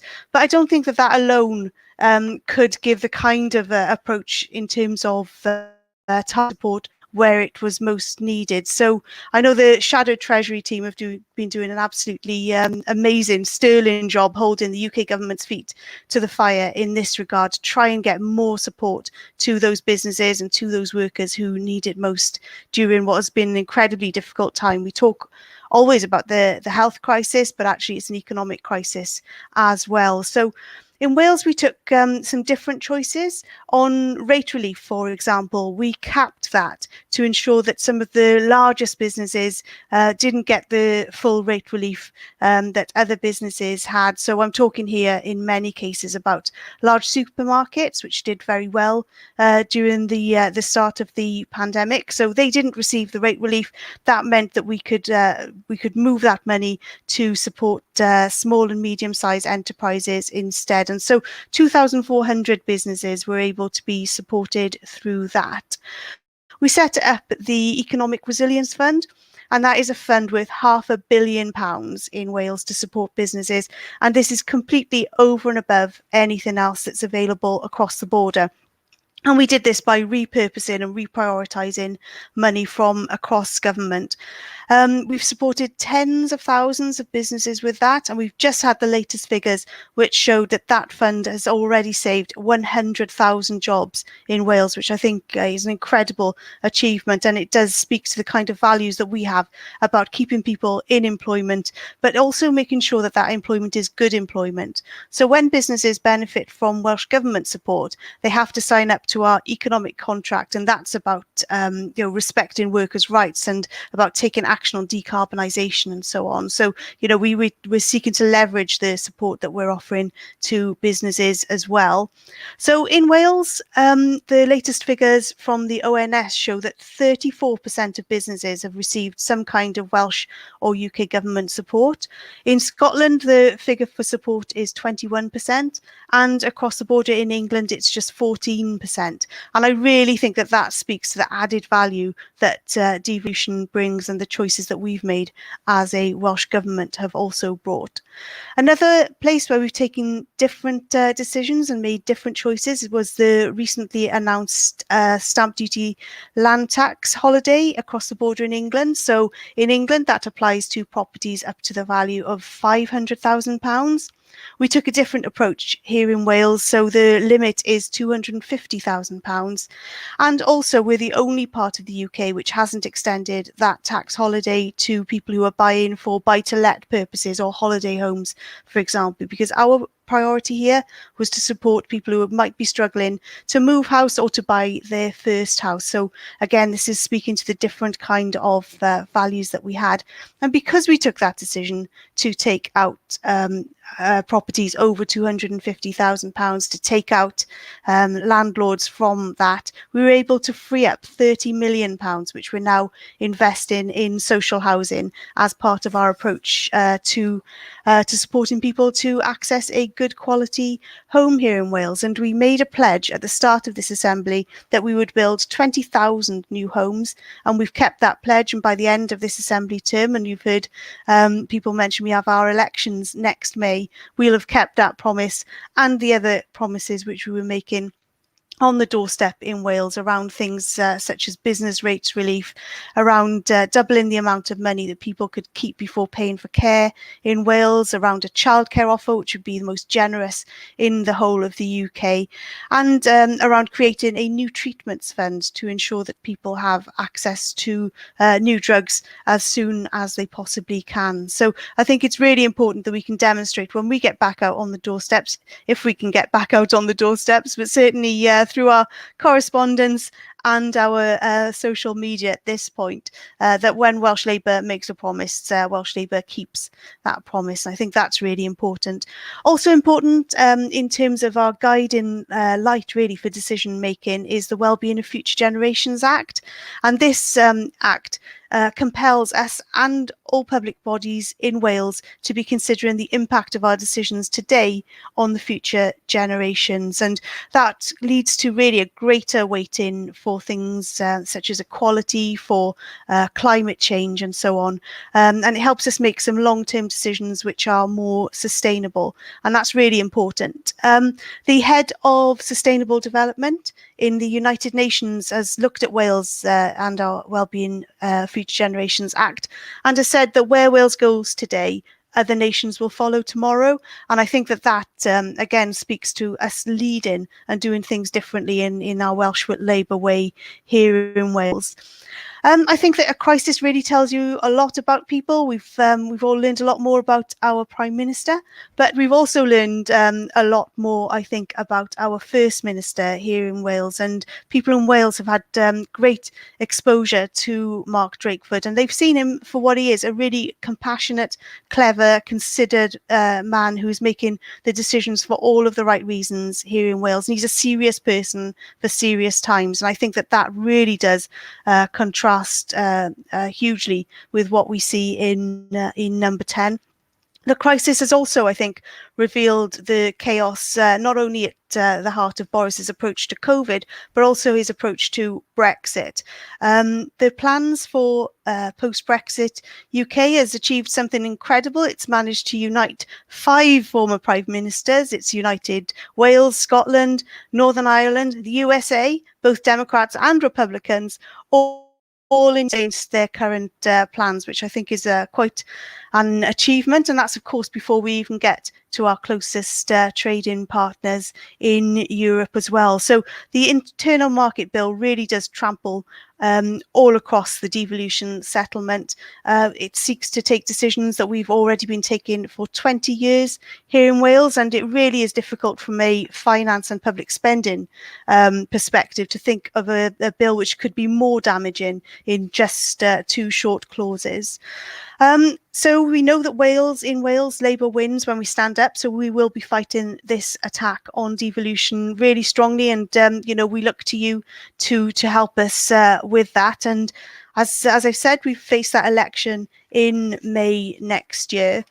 I think that this crisis has shown us that we take better decisions when we put people first. We take better decisions when we listen to experts, when we follow where the evidence is taking us, and also when you're led by Labour values. And I think that is so important as we look towards the recovery and the reconstruction. So we'll be moving forward to a green and a fair recovery based on our Labour values here in Wales. And I really do look forward to the day in which we have a UK government which shares our Labour values and will work alongside us to achieve the things that we want to achieve for people in Wales and beyond. So thank you very much for the opportunity to be with you today, and hopefully catch up with some of you soon. Thank you.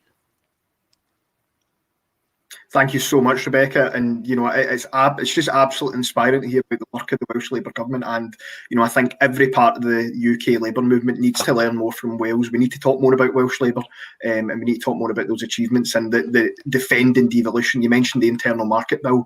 If ever there was a more naked example of the Tory party's contempt for devolution, it's that. And it takes quite a lot to unite all the different political traditions across the UK, including those that don't support the UK, but this has done it. And the internal market bill is a threat to the UK, and it's great that Welsh Labour, Scottish Labour, Labour in at a UK level, which doesn't always listen to us, is, and it really is a little bit. Thank you so much. It really was inspiring to hear from you.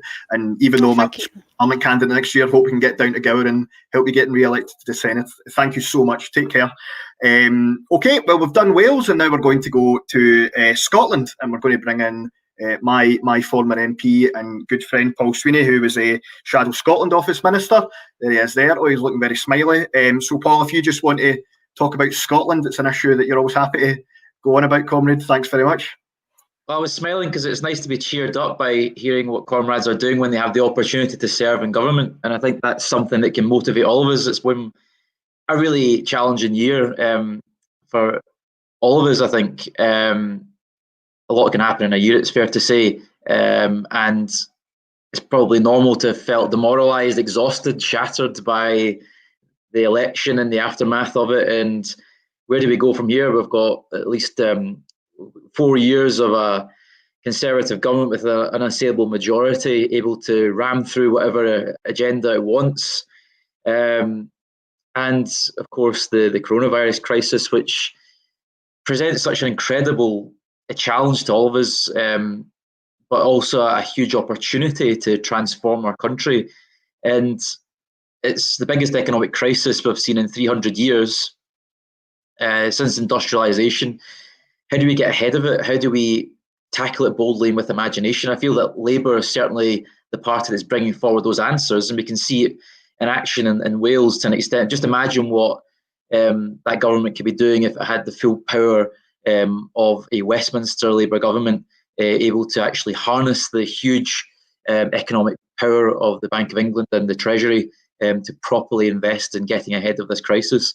I feel that tells us that we're on the right side of history, and that we really need to address this with a sense of urgency. And that should give us a sense of motivation, really, as we move into the coming years. There's no room anymore for us to just sit back and let this play out and try and judge where this is going to go. We need to get ahead of this crisis, and we need to deploy our values in action, whether it's on the streets, helping, organising our communities, working with those in local government, who are often, in many parts of our country, the only representatives who actually are able to affect policy changes on the ground, but also building up that example that can sweep us into power. The sense of urgency, the sense of frustration is often borne out in the Labour Party, and it's a tradition we have to endure often because we've only been in power for a quarter of our existence. We've had to suffer opposition for 3/4 of our existence, and that should tell us something about the power relationships we need to challenge in this country. It's not good anymore for us to simply play by the rules that the Tories prefer. I think that a key part of what we do going forward is building those relationships across the progressive front of politics in this country to bring together a Labour government that is leading in this country by 2024 and will fundamentally change the political system in this country, not just to advance the cause of working people. It won't just enhance quality of life, it's going to save lives. I think of that manifesto in December and what it was offering people, and the tragedy of Brexit and the culture war that it precipitated denied us that chance to really cut through with it. And as a result, we've got a government who's quite happy to preside over the mass deaths of tens of thousands of people in this country. It's absolutely appalling. The callousness with which they've approached things, the reluctance with which they have sought to intervene, to change things, to improve things, to actually deliver for people, the corruption that's crept in, it's absolutely ghastly to watch this going on. So we have to get ourselves in gear and get ourselves motoring towards 2024 with a sense of mission here, that lives are truly depending on us winning, and that lives are depending on us making this case. The stakes are that high. It's not just the stakes for the people of this country, it's the very integrity of our country itself. And that's a hot topic of discussion just now, of course, in Scotland as we move towards the elections next May. What does the future hold? Will there be a United Kingdom left in 2024? At the current rate of knots, it seems like the intransigence, the arrogance, the tin-earedness of this government is busily heaping the funeral pyre of this country itself if they carry on the way they're going.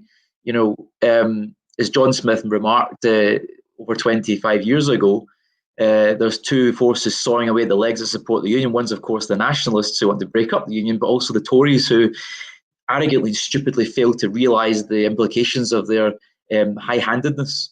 And I think we need to address that as well. And it's no good for us to simply sit back and think of it in terms of some sort of policy seminar or some sort of academic discussion. We need to seriously drill into the details of what this country needs to be like in the future and what good looks like for all of us, but sharing and cooperating and building power relationships that will stand the test of time, so that when the Tories, if they ever do get back into a position of government, can't just unpick everything we do. I had the privilege of growing up under a Labour government. I know what impact it had for growing up in a poor background like me, the impact it had on my family. My parents are able to give me a better quality of life than that they had. My generation are going to have a worse quality of life now. Our children certainly are going to have a worse quality of life than we've had. That's the reversal of decades of progress in this century, driven by the policies of a Labour government when it's been able to be in power. And I think we need to learn those lessons. We need to learn particularly how we build power relationships in this country, drive forward towards that government with a real laser-like sense of focus. We can't get stuck on the narcissism of small differences. We can't get stuck into factionalism. We have to focus on a united front to get rid of the Conservatives and their malicious, vindictive policies against the weakest people in this country that are playing out in a grand orgy of death and destruction across our country just now. We need to focus on that, because if we're not too careful about it, this country itself could be breaking up. So we need to look at the future across the UK, but also particularly in Scotland, because unless Labour looks like it's going to potentially win, unless Labour looks like a powerful force that can successfully deliver, then Scots aren't going to have faith in Labour. So many people have lost faith in the Labour Party to deliver for them because they're just not seen as potent enough. And in fact, we're relying on everyone to work together to make this potential realised in government in order for us to win in every part of the UK. And that not just involves the fantastic social and economic policies, but it involves us having a constitutional framework and a constitutional architecture that will actually build power in every part of the country. And that, to my mind, has to be in the form of a federation. And we can't just simply dine out on that buzzword alone. We have to actually develop that concept. It's a network of parliaments around the UK, equal in power to the Scottish Parliament, levelling up power truly across each of the nations and regions, with true capacity to invest, to raise their own funding, not simply dependent on the controls of the Treasury in Whitehall, that they're able to really build for the future across each part of the UK. So we address the huge regional inequalities we have in wealth, that we're able to give people faith that they are not simply being alienated by the economic elite in the centre of London, that they are able to build power and create opportunity for themselves in different parts of the UK. That's the nub of the issue we have to face. The economic alienation of the long 40 years of deindustrialisation is writ large just now, and the impacts it's having on most deprived communities, coronavirus across the UK. We need to address that. We need to build a fundamentally different governance structure in this country that is away from the unitary controlling model of the centre and builds that confederal or federal relationship of sharing power, but not just within government. It has to be about building relationships across cooperatives, of fundamentally rooting wealth in communities so that the Tories just can't sweep into power and denationalise things or rip institutions apart by privatisation. That these things are rooted and owned by individuals in the community, collectively working cooperatively to build those that wealth. It's held within the community, not sucked and siphoned off into anonymous tax havens around the world. This is the opportunity we can seize just now. This is the arguments we can be articulating. What's been quite interesting during lockdown is observing, particularly on social media, how much imagination there is out there, particularly around things like building different cities, moving away from the cars towards more sustainable modes of transport, building more walkable cities. These are just examples of how we can totally transform the future with a more cooperative idea. And also looking at the idea of community wealth building. So much work's been done. I was working with Kieran, supporting local charities in the north of Glasgow, delivering food to people who are needing it during lockdown, supporting elderly and vulnerable people in the community. But what born in me was a realisation that so much is dependent on a very fragile network of charities and just good Samaritans, basically. We need to build that institutional resilience across this country. It's not going to be good enough in the future simply to rely on the initiative and goodwill of sort of a disparate network of charities. We need to build that strength through cooperation, through state resilience, but also augmented by community power that's truly holding wealth in the community, can very swiftly swing into action and direct forces on the ground locally to deliver maximum impact.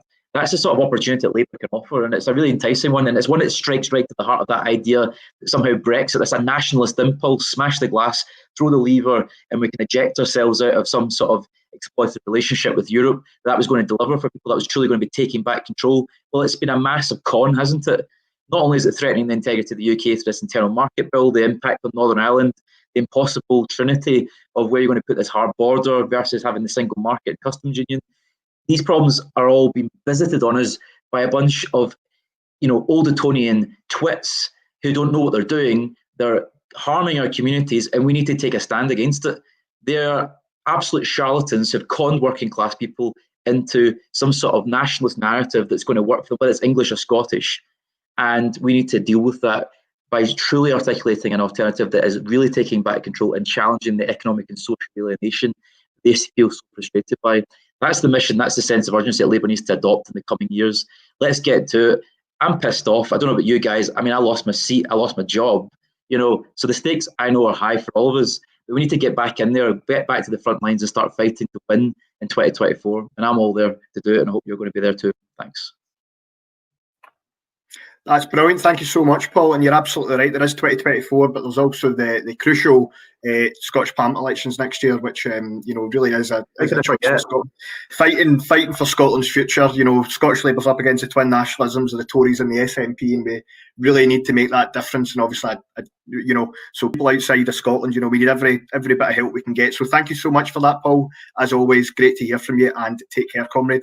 Okay, we are a bit behind time, so we're going to have to be more expedient than usual. So just going to get very quickly to the point. Our next speaker is Cathleen Clarke, who's Open Labour's candidate for the chair of Young Labour, which is crucial to our movement. And Cathleen, I don't think I need to say any more, comrade.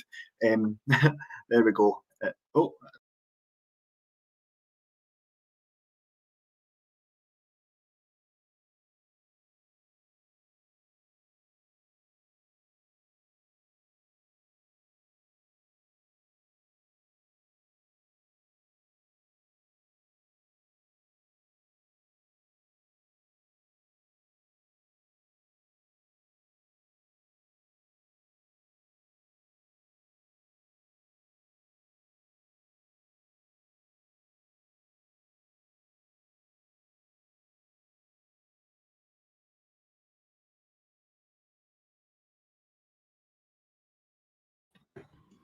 Sorry, Cathleen, your mic doesn't appear to be working. Do you want to try unmuting yourself?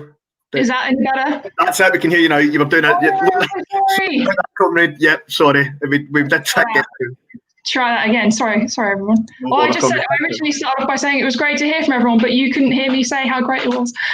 Sorry. Anyway, I'm Cathleen Clarke. I hope you can hear me now. I'm Open Labour's youth officer.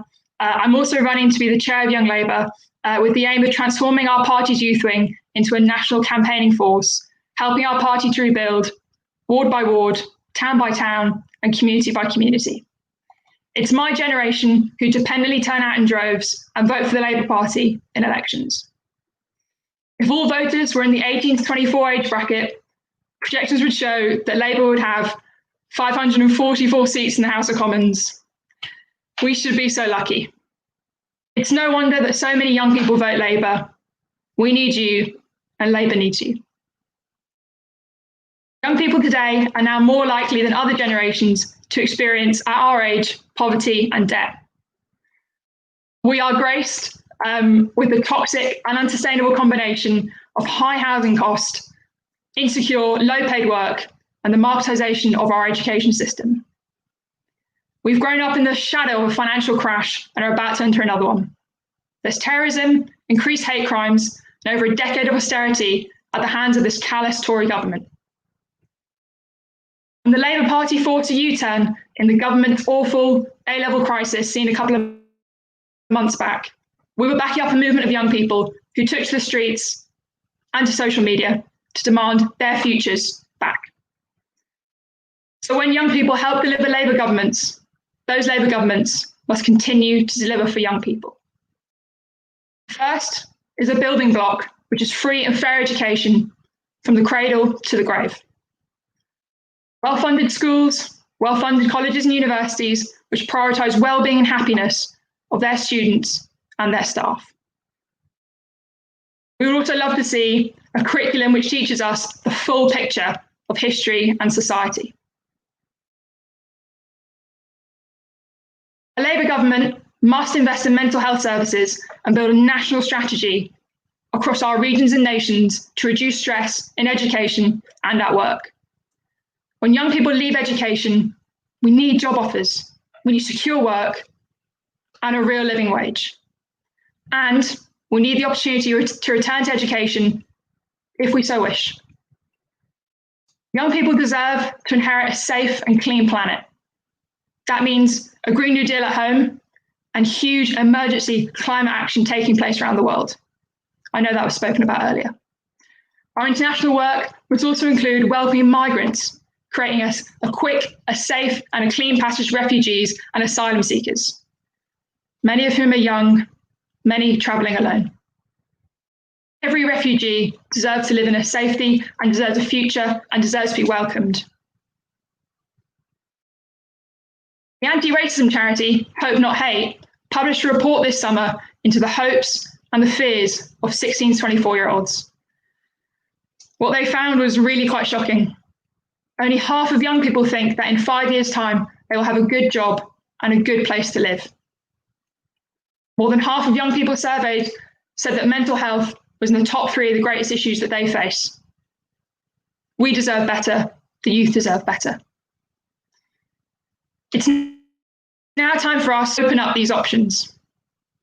We may be facing a large Tory majority, but as said earlier, we can start here and we can start now, here in our Labour movement.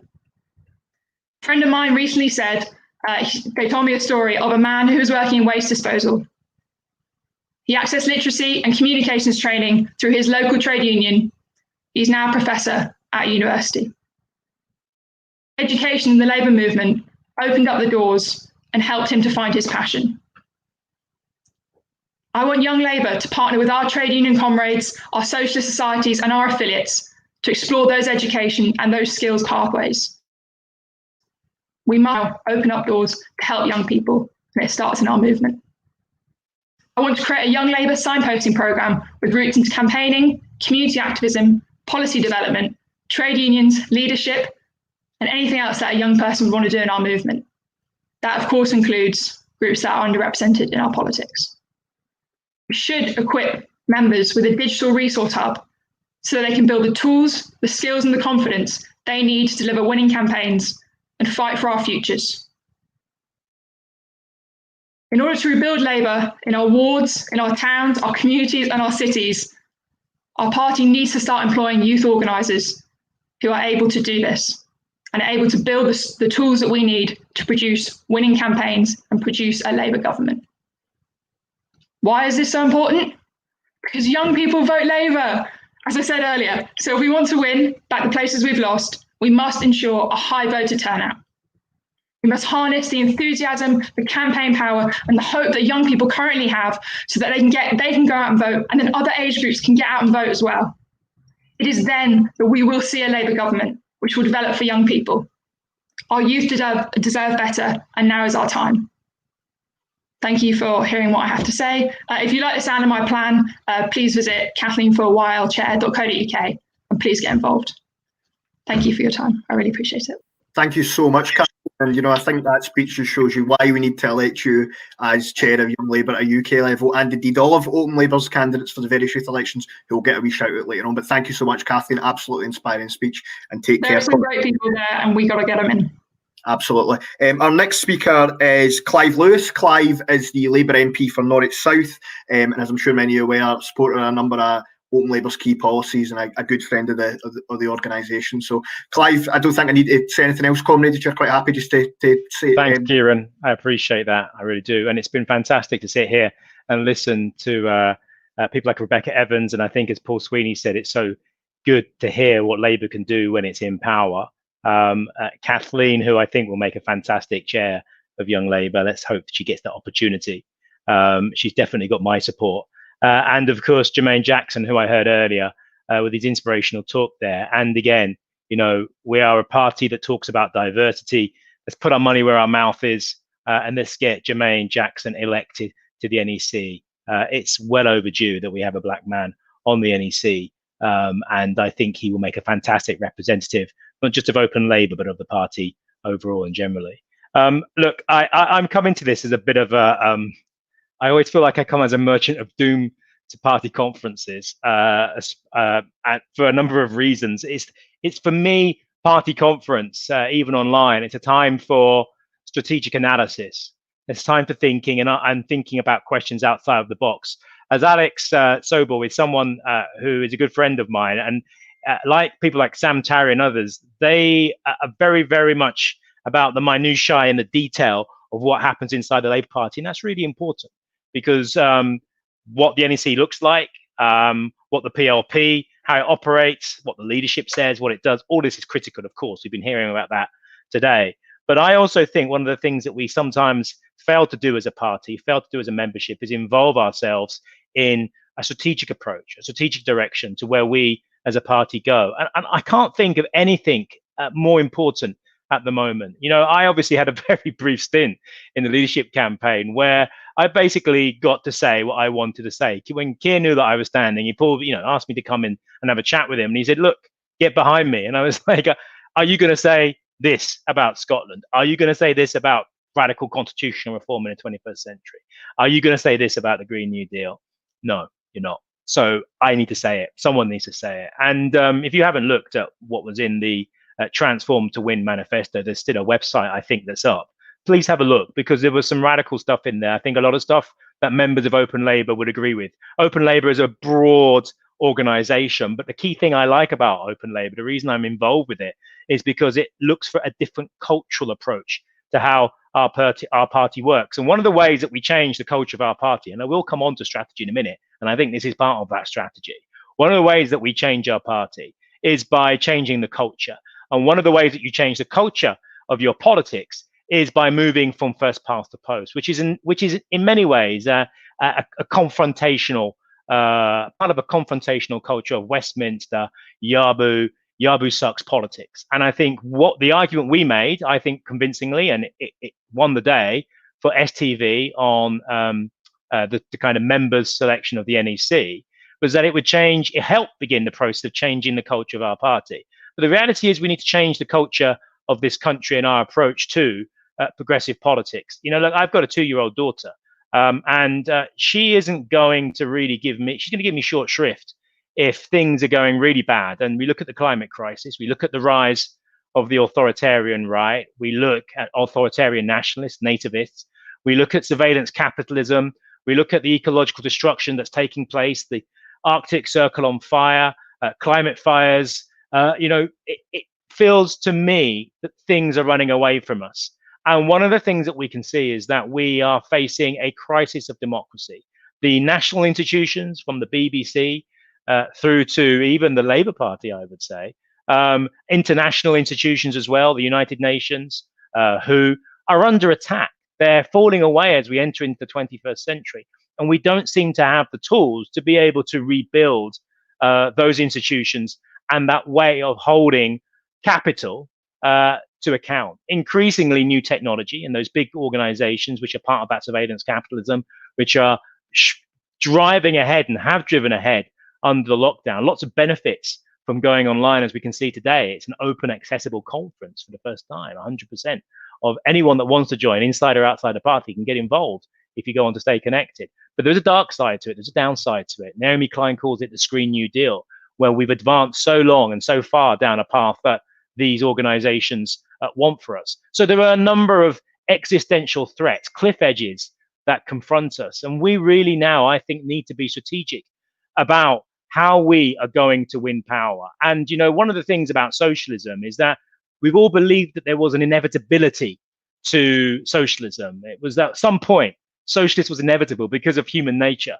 Well, that might be so, but we've got a ticking time bomb now in terms of the climate crisis, in terms of the potential for nuclear conflict, in terms of destabilization of vast swathes of the globe if we don't get runaway climate crisis and ecological collapse under control. So I'm just checking. I'm not on mute. Good. I thought I could see lots of talking on the thing there. So basically, we now need to ensure that the Labour Party can win an election in 2024. I think Paul Sweeney hit the nail on the head. All roads to number 10 for Keir Starmer, I'm afraid to say, run through Scotland. And I cannot buy that, despite Keir's fantastic leadership, and let's be really honest, I think he has the capacity to be a really good leader. Despite a brilliant shadow cabinet, and we have the potential to have a brilliant shadow cabinet, despite fantastic policy, I cannot see us overturning the SNP in the numbers that we need for a route map for the Labour Party to win an election in 2024. Even if we could come back in Scotland, to be able to form a majority, given the scale of the Tory victory in 2019, I think, to be quite frank, is away with the fairies. I'm not being a defeatist, I'm being a pragmatist. And that means that we have to ask questions about how do we win in 2024 then? And for me, that's about, and this is part of being strategic, it's about being humble, it's about being pluralist, and it's about showing humility to say to other progressives, not just political parties, but climate change campaigners, youth strikers, Black Lives Matters, rent strikers, the rent unions. It's to basically say, we want to work with you. Let's form a progressive alliance to get ourselves over the line in 2024. I'm tired of sitting in my silo and banging on about how fantastic the Labour Party is, and only the Labour Party can change this country for the better. The reality is, in the last century, out of 26 general elections, we have lost. We have won just 8 of them. That's a 3-to-1 ratio that the Tories have beaten us by. The system is stacked against us. Now, PR is a part of that. And I think it's a cement that would form the glue for any progressive alliance or electoral pact in 2024. Because to be quite frank, I don't think the Lib Dems, the Greens, the SNP, Plaid, and anyone else that wanted to join up to that progressive alliance was going to trust Labour to get over the line unless we have a commitment to PR. And I would also add radical constitutional reform, devolution in England, a settlement for Scotland and Wales that is radical and fit for the 21st century, and one that the Scottish people actually and the Welsh people believe that they can get behind. Without that, I really don't see us being able to get past 2024. And what we will do, we will then find ourselves looking at another 5 years of a Tory government driving us off an existential cliff edge, with the climate crisis getting worse and worse. So it's about being strategic. It's about asking tough questions. It's about showing humility and understanding that we do not have the answer to everything. We have so many fantastic members, so many fantastic MPs, councillors, activists all around the country. And I think that we're let down by this General Melcher type, let's move Field Marshal Haig's drinks cabinet 5 meters closer to Berlin, because that's what the One More Heave push brigade is all about. It's about trying the same thing over and over again, which we know is the definition of insanity, according to Einstein. So this is about having a completely new and fresh approach to politics, being the change that we want to see, and acknowledging that we don't have all of the answers. I think if we come to that with some humility and about acknowledging that we will have to work and cooperate with others, that the future will be negotiated, not dictated, then that's the kind of future I want to see for our party. And I think that's the one that our children and our grandchildren will expect of us in the coming years, because they're looking at the future and it's not looking that rosy or bright. I just want to come on very quickly and talk about a little bit about Black Lives Matter. And the awakening that has taken place of so many people. I think many people consider themselves anti-racist, understood racism. But I think the death of George Floyd, I think the fact that it happened during lockdown, when so many of us were collectively together, feeling, I'm not going to say vulnerable, but feeling that we all had, there was a global situation which we were all a part of. Then to see that injustice, I think made people see racism through a different lens. And what it's done for me as well, it's opened my eyes, and I think many people's eyes. It's why Jermain's bid for the NEC is so important, but it's also why I think our party has to have a time to reflect on its history. We like to pride ourselves as a party of anti-racism, and yes, the last 5 years have been tough for us because of anti-Semitism and the pain that that has caused the Jewish community. But I think one of the things we have to understand is that you cannot take the Black community's votes for granted. And I think any leader of the Labour Party, I'm going to be a little bit critical of here. Any leader of the Labour Party that cannot stand up and say, look, I understand on Black Lives Matter that I cannot condone the destruction of public property, but to not have an analysis of why that happened and to say, but I'm glad that statue came down, I think that's problematic. I think it's problematic to many young people, and I think it's problematic to a lot of Black people. And I think our party needs to understand there can be no hierarchies of racism in our party. Anti-Black racism is real. It affects billions of people, not just in this country, not just, well, there aren't billions of black people. It affects millions of black people in this country and billions of black people around the world. You have to understand that modern capitalism, Western capitalism, was built on three fundamental pillars: slavery, genocide, and empire. That's how we created the capital to invest in our economy. And that underpinning racism, the justifying ideology, is an integral part of how our economy works and who it works for. And I think unless we understand that, unless we as a party are prepared to get to the root causes of that and understand that this is a structural issue, it is not going to be dealt with by an investigation or a commission. It is going to mean a complete reformation, in effect, of how capitalism works. I would say the overthrow of capitalism, but let's not get carried away. But definitely a complete reappraisal of the kind of country, the kind of economy we're going to have. And that means as well things, for example, like the Green New Deal. Are we talking about a Green New Deal which is about extractionism from the developing world? Are we talking about making sure that we decarbonize and put ourselves on a sustainable footing, but at the cost of the developing world? The future for a Green New Deal has to be a global Green New Deal, which involves a vast swathe of humanity, the ones who have borne the brunt of pollution and climate change today. So I think these are real challenging issues for a Labour movement. Brexit, I think, instinctively is pushing us towards being internal looking, navel gazing. We have to reconnect with our internationalism, reconnect and find solidarity with people around the world, but also with other progressives in this country, because I'm afraid to say the history shows we cannot do it on our own. The Labour Party and trade union movement has never historically been powerful enough to take on the establishment, the hegemony of this, the hegemonic powers of this country, and make lasting and real change. I'll shut up now and leave you on that somber note. Thank you.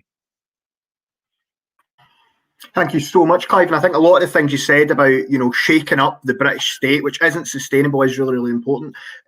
One thing I would say is, though, when it comes to, the challenges facing the down part of the UK, I think the really key thing of devolution is consent and engagement. And, I'd be keen to hear more about what you think about Scotland. But I think it's also important to remember, there is a party up here. There are a lot of people working quite hard to try and do it. But I get that point, I take it. I'm sure we'll discuss that more and more, and respecting the different constitutional traditions in these islands. But thank you so much for your time, mate, and take care of yourself. Okay, our next speaker is our penultimate NEC candidate, George Lindars-Hammond, who's a councillor in Sheffield. George is a candidate for the new disability section, represent disabled members across our party. And George, I think everyone would be really keen to hear what you have to say about what you think you could bring to the role and why it's vital that disabled members have a seat at the table at the NEC. Thanks, Kieran. You do an amazing job. It's probably much harder to do what you're doing sitting in your bedroom than it is actually to be in Liverpool. But I'd much rather be in Liverpool, and wouldn't we all? But it is still really great to be here today at this rally. It's even better to be here as Open Labour's candidate, to be the first ever disabled members representative on Labour's NEC. And I just want to say, firstly, just thanks to all the support from members so far. It's really appreciated. Open Labour members and members across the party. And I think today I want to say just a bit more about me and my campaign, but also in the spirit of Owning the Future, just say a little bit something about this government's approach, but also what Labour's approach should be to the challenge of transforming society for disabled people. So I've got hemiplegia, which is a form of cerebral palsy. It affects my left side and it makes it harder to do certain things. I've never let being disabled hold me back, but in every forum I've had the chance to be in my life, I've had to do things differently. And let me tell you, those organisations have had to do things differently too. My cerebral palsy is a condition I've had since birth. And I think in some part, it's a frame through which I've seen my life. And why do I talk here and in other places about my disability and how it affects me? I think it's an entirely personal thing, but I found for me that if I am truly to say to people in the Labour Party that for disabled people, things must change, I've got to be able to talk for me why I have that passion and where I come from on that. And ever since I've been interested in politics, I've seen my experience as a disabled person intrinsically linked to the politics of changing society. And that's what drove me to join our party down in Bath many years ago. And then it led me to representing my fellow disabled students when I went off to university in the brilliant city of Sheffield. I've stayed here in the Socialist Republic. I became a councillor in Sheffield, and I'm really proud to be cabinet member for health and social care. And I can tell you, comrades, it's quite a time to do a role like that, but there is no more important time for Labour values in protecting the most vulnerable in our population. And I think my disability activism is driven by a practical reality of defending those who need Labour representation, as I say, in these difficult times. And I think this role of the disabled members representative is a chance for our party to really move towards that, to be that accessible party. And we need to use this position to achieve this. And I mean we, because it cannot just be me. And that means, I do think it means disabled people on shortlists. We need funding to help disabled members involved in all parts of party activity, and also ensuring that every part of our Labour policy is threaded through with the goal to achieve an accessible society. And what does that accessible society really look like for disabled people? I think there's many things we can point to, but a lot can be seen by the government's position that disability is a purely economic, or if we want to be really cynical, benefits-led matter.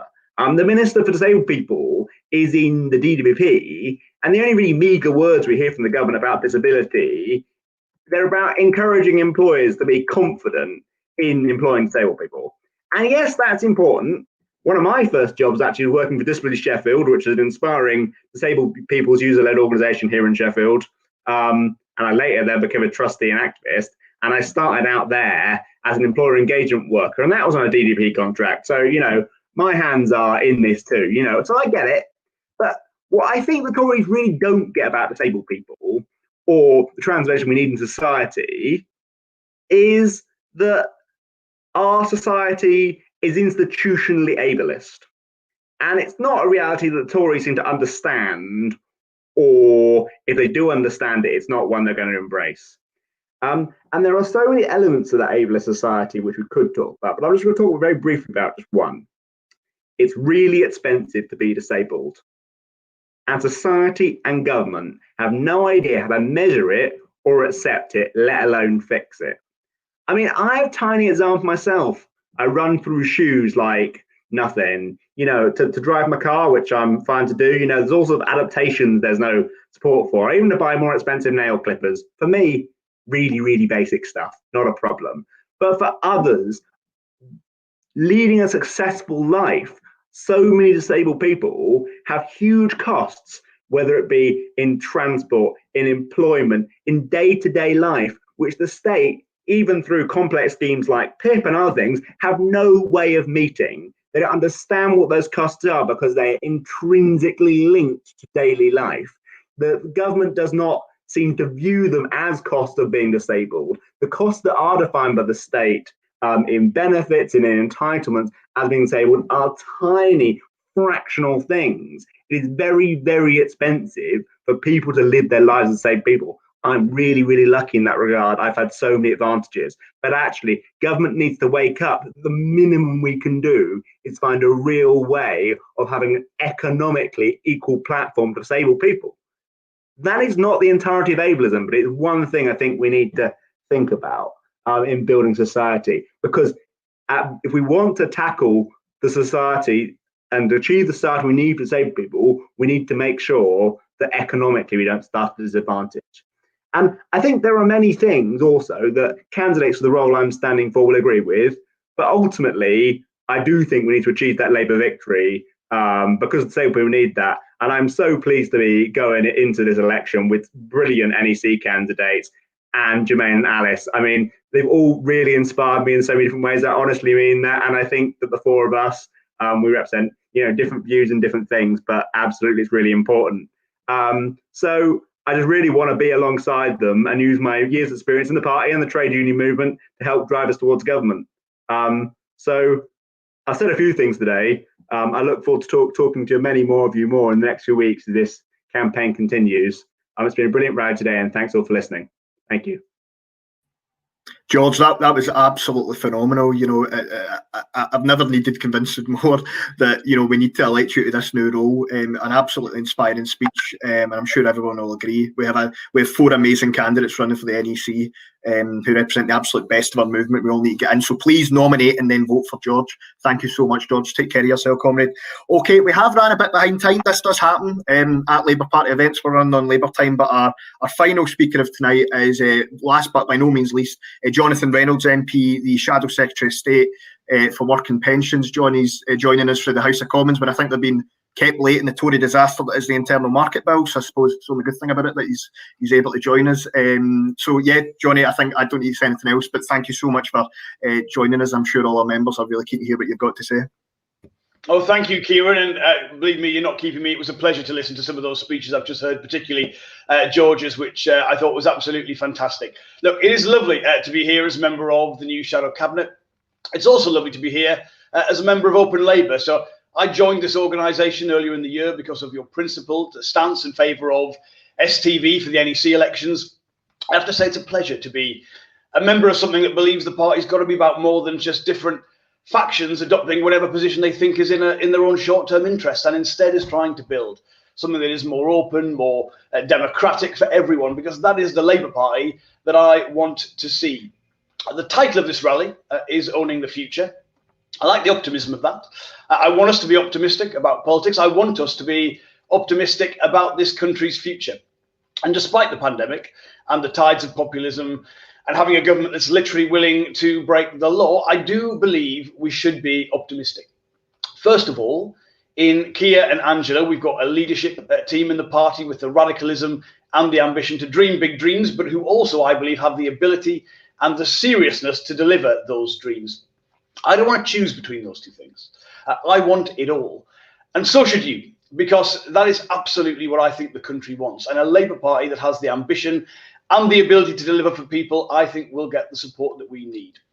In my job as the Shadow Secretary of State for Work and Pensions, my mission is quite simply to end the destitution and the in-work poverty that has become synonymous with this country over the last 10 years. Now, the things that you know to be wrong, we will end. The benefit cap, the 2-child limit, the bedroom tax. Labour in government, I'm telling you, will relegate those harmful policies to the past, and we will replace universal credit with something that gives real security to everyone. Now, that is clearly about social justice and ending poverty, but it's also about ensuring that we as a country will be able to meet the challenges that we will face in the future. Now, that could be the impact of technology on jobs, automation, trade shocks. Perhaps, unfortunately, it might mean further future pandemics.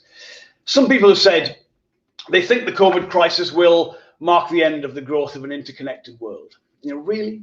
If a food market in Wuhan can shut down the global economy, the lesson I draw from that is not that somehow we should cut ourselves off, or we could cut ourselves off from global events. For me, it shows that we've got to build the resilience, that the strength of the UK to cope with that very demanding world. I don't feel this country has got it right. In the past, when I think of the 1980s, when I was growing up, when you think of the really big industrial changes that really affected how people work and live in this country, for me, that was the big changes away from mining and shipbuilding where I grew up. I think this country just left too many people to fend for themselves under mass unemployment. And we have got to manage the changes the future will bring far, far better than that. So that means for my team, yes, we're going to replace universal credit. We can't just tinker with it. We've got to replace it with a better system, because meeting the challenges of the future will require us to go beyond addressing what's wrong with the existing components of our social security system. Now, the truth is, our existing system, even if it was much better, for me, it still feels like it was designed for a previous era. What we have to be about is offering real freedom from fear, the fear from insecurity of not having the support you need, whether you're an employee, whether you're self-employed, or whether you're unable to work at all. During this crisis, the UK has effectively ensured the wages of millions of self-employed people for the first time ever. We saw the furlough scheme invented because the UK has for so long not had the kind of collective wage insurance that workers in Germany, France, Sweden, and most of the European countries have had for many years. If you remember George Osborne, he used to say that the problem with the welfare state was that some people got something for nothing. Now, I think that is nonsense. It's complete nonsense. The problem is what we have now is so sparse and prescriptive that too many people are simply offered no real security at all. There's a lot wrong with universal credit. But as this crisis has shown, if you've lost your job in the UK and your partner works, or you've been saving for a housing deposit, or perhaps for your children's future, you probably won't even qualify for universal credit. The best that you can hope for in that situation is contributory job seekers allowance on just £74 a week. Now, it is no wonder that a system like that is not much loved. So my mission, our mission, must be to fix what's going wrong at the moment, but then open up the discussion into new policies, new places, and move the discussion onto entirely new ground. I think that's true of so many areas. Now, look, I know some people think that pensions are dull. In fact, this might be the first time anyone has ever attempted to talk about pensions at a rally, so stay with me. But imagine what it would mean for climate change, for labour rights, for environmental standards, for an ethical foreign policy, if we could give people more control, not only of where their pension savings are invested, but if we could give them the power and control that is legally a part of that ownership. I know it feels that the global technology giants are so big, we don't know sometimes where to start when it comes to making them pay their fair rate of tax and be transparent about it. But, you know, the average member of Cheshire County Council's pension scheme will own, for instance, £1,000 of shares in Amazon. Do those workers know that? Well, of course they don't. But with technology and the political will, we could start to change that. Already, thanks to the work of my fantastic shadow work and pensions ministers in the House of Lords, the pension schemes bill that's about to come to the House of Commons will be the first pensions legislation in our country's history to even mention climate change. It's just a start, but it's overdue. Because if we look at the sheer scale of pension investments in this country and around the world, working people literally do own the future. And that issue of power is key, right? The reason, I think Clive said this, the reason Take Back Control was so powerful is that many people do not feel a sense of control over their personal or working lives. But those on the right cannot give people a kind of control over their own lives that we could. Now, I don't want to wage war on poverty and security because I want people to be dependent on the state. Far from it. I want them to have the independence, the autonomy, so they can have power over their own lives. And that means, by the way, moving away from the punitive, sanctions-based approach that has marked so much of social security policy since 2010. We've also got to apply that belief in power to the political system. I spoke yesterday at the Labour campaign for electoral reforms fringe. I've been a supporter of fair votes as a party member, as an MP, and I'm certainly not going to stop being an advocate for it now as a member of the shadow cabinet.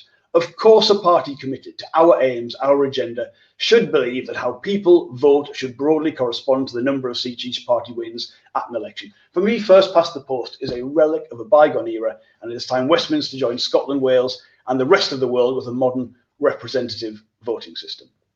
Now, just to end up, I know right now many of you will not be feeling optimistic about the future. It all feels pretty bleak when you can't see your loved ones, your friends. I know that is not easy.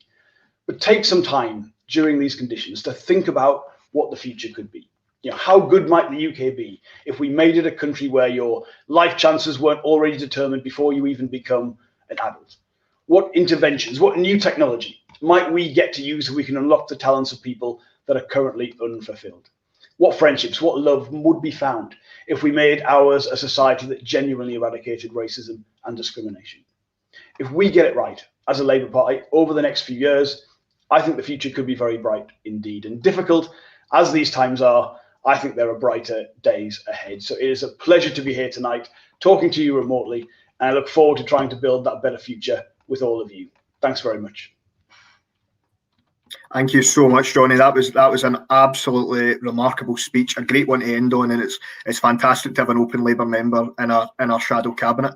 And you're completely right. It's the job of Labour to offer hope in place of fear, and it always has been. And I think the work that you and the shadow DWP team are doing is really going to deliver on that, and a lot of hope when we need it. So thank you so much. Thanks for giving up your time tonight to come along and speak. I know our members will really valued it. And take care, comrade. So that does sort of bring our event to a close, and just a couple of things for me to say before we go off.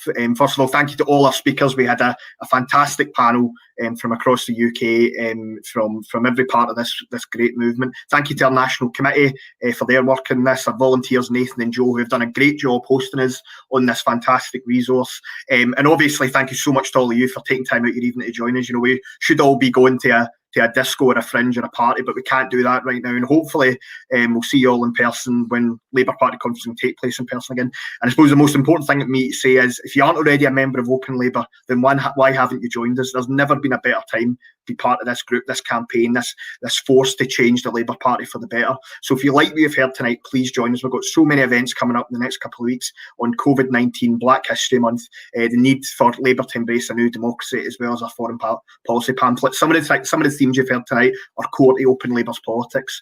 And obviously right now is the NEC elections. We fought very, very hard to make sure STV was the voting system used. My fellow co-chair Tess, who's a wee bit unwell tonight, really did put blood, sweat and tears into it, and we've got that. But now we need to elect candidates to our NEC that's going to stand up for our values. So please support Anne, Jermain and George at your CLP meetings. Encourage your councillors to nominate Alice, and let's do everything we can to get them elected onto our National Executive Committee. And also the youth elections, please support Cathleen for Chair, Rosie McKenna for International, Malia Reza for Student Rep, Jimmy Sergey for Under 18s, Elsie Greenwood for Scotland, Kai Perry in Wales, Tina Bartis in Eastern, Benjamin Eckford in Northern, Henna Shah in London, and Marley Bennett in South West. Realise that was a long list there, but thank you so much everyone for coming along tonight. The future's bright for the Labour Party, and speaking to somebody on the left hand in Scotland, I don't often feel cheery, but this night has gave me a lot of hope, and I think that's what we have to take forward, and we do have to in the future. So thank you so much to everyone for joining us. Take care of yourself. Please join Open Labour, stay safe, and hope we can all see each other soon. Thank you very much, comrades. Take care.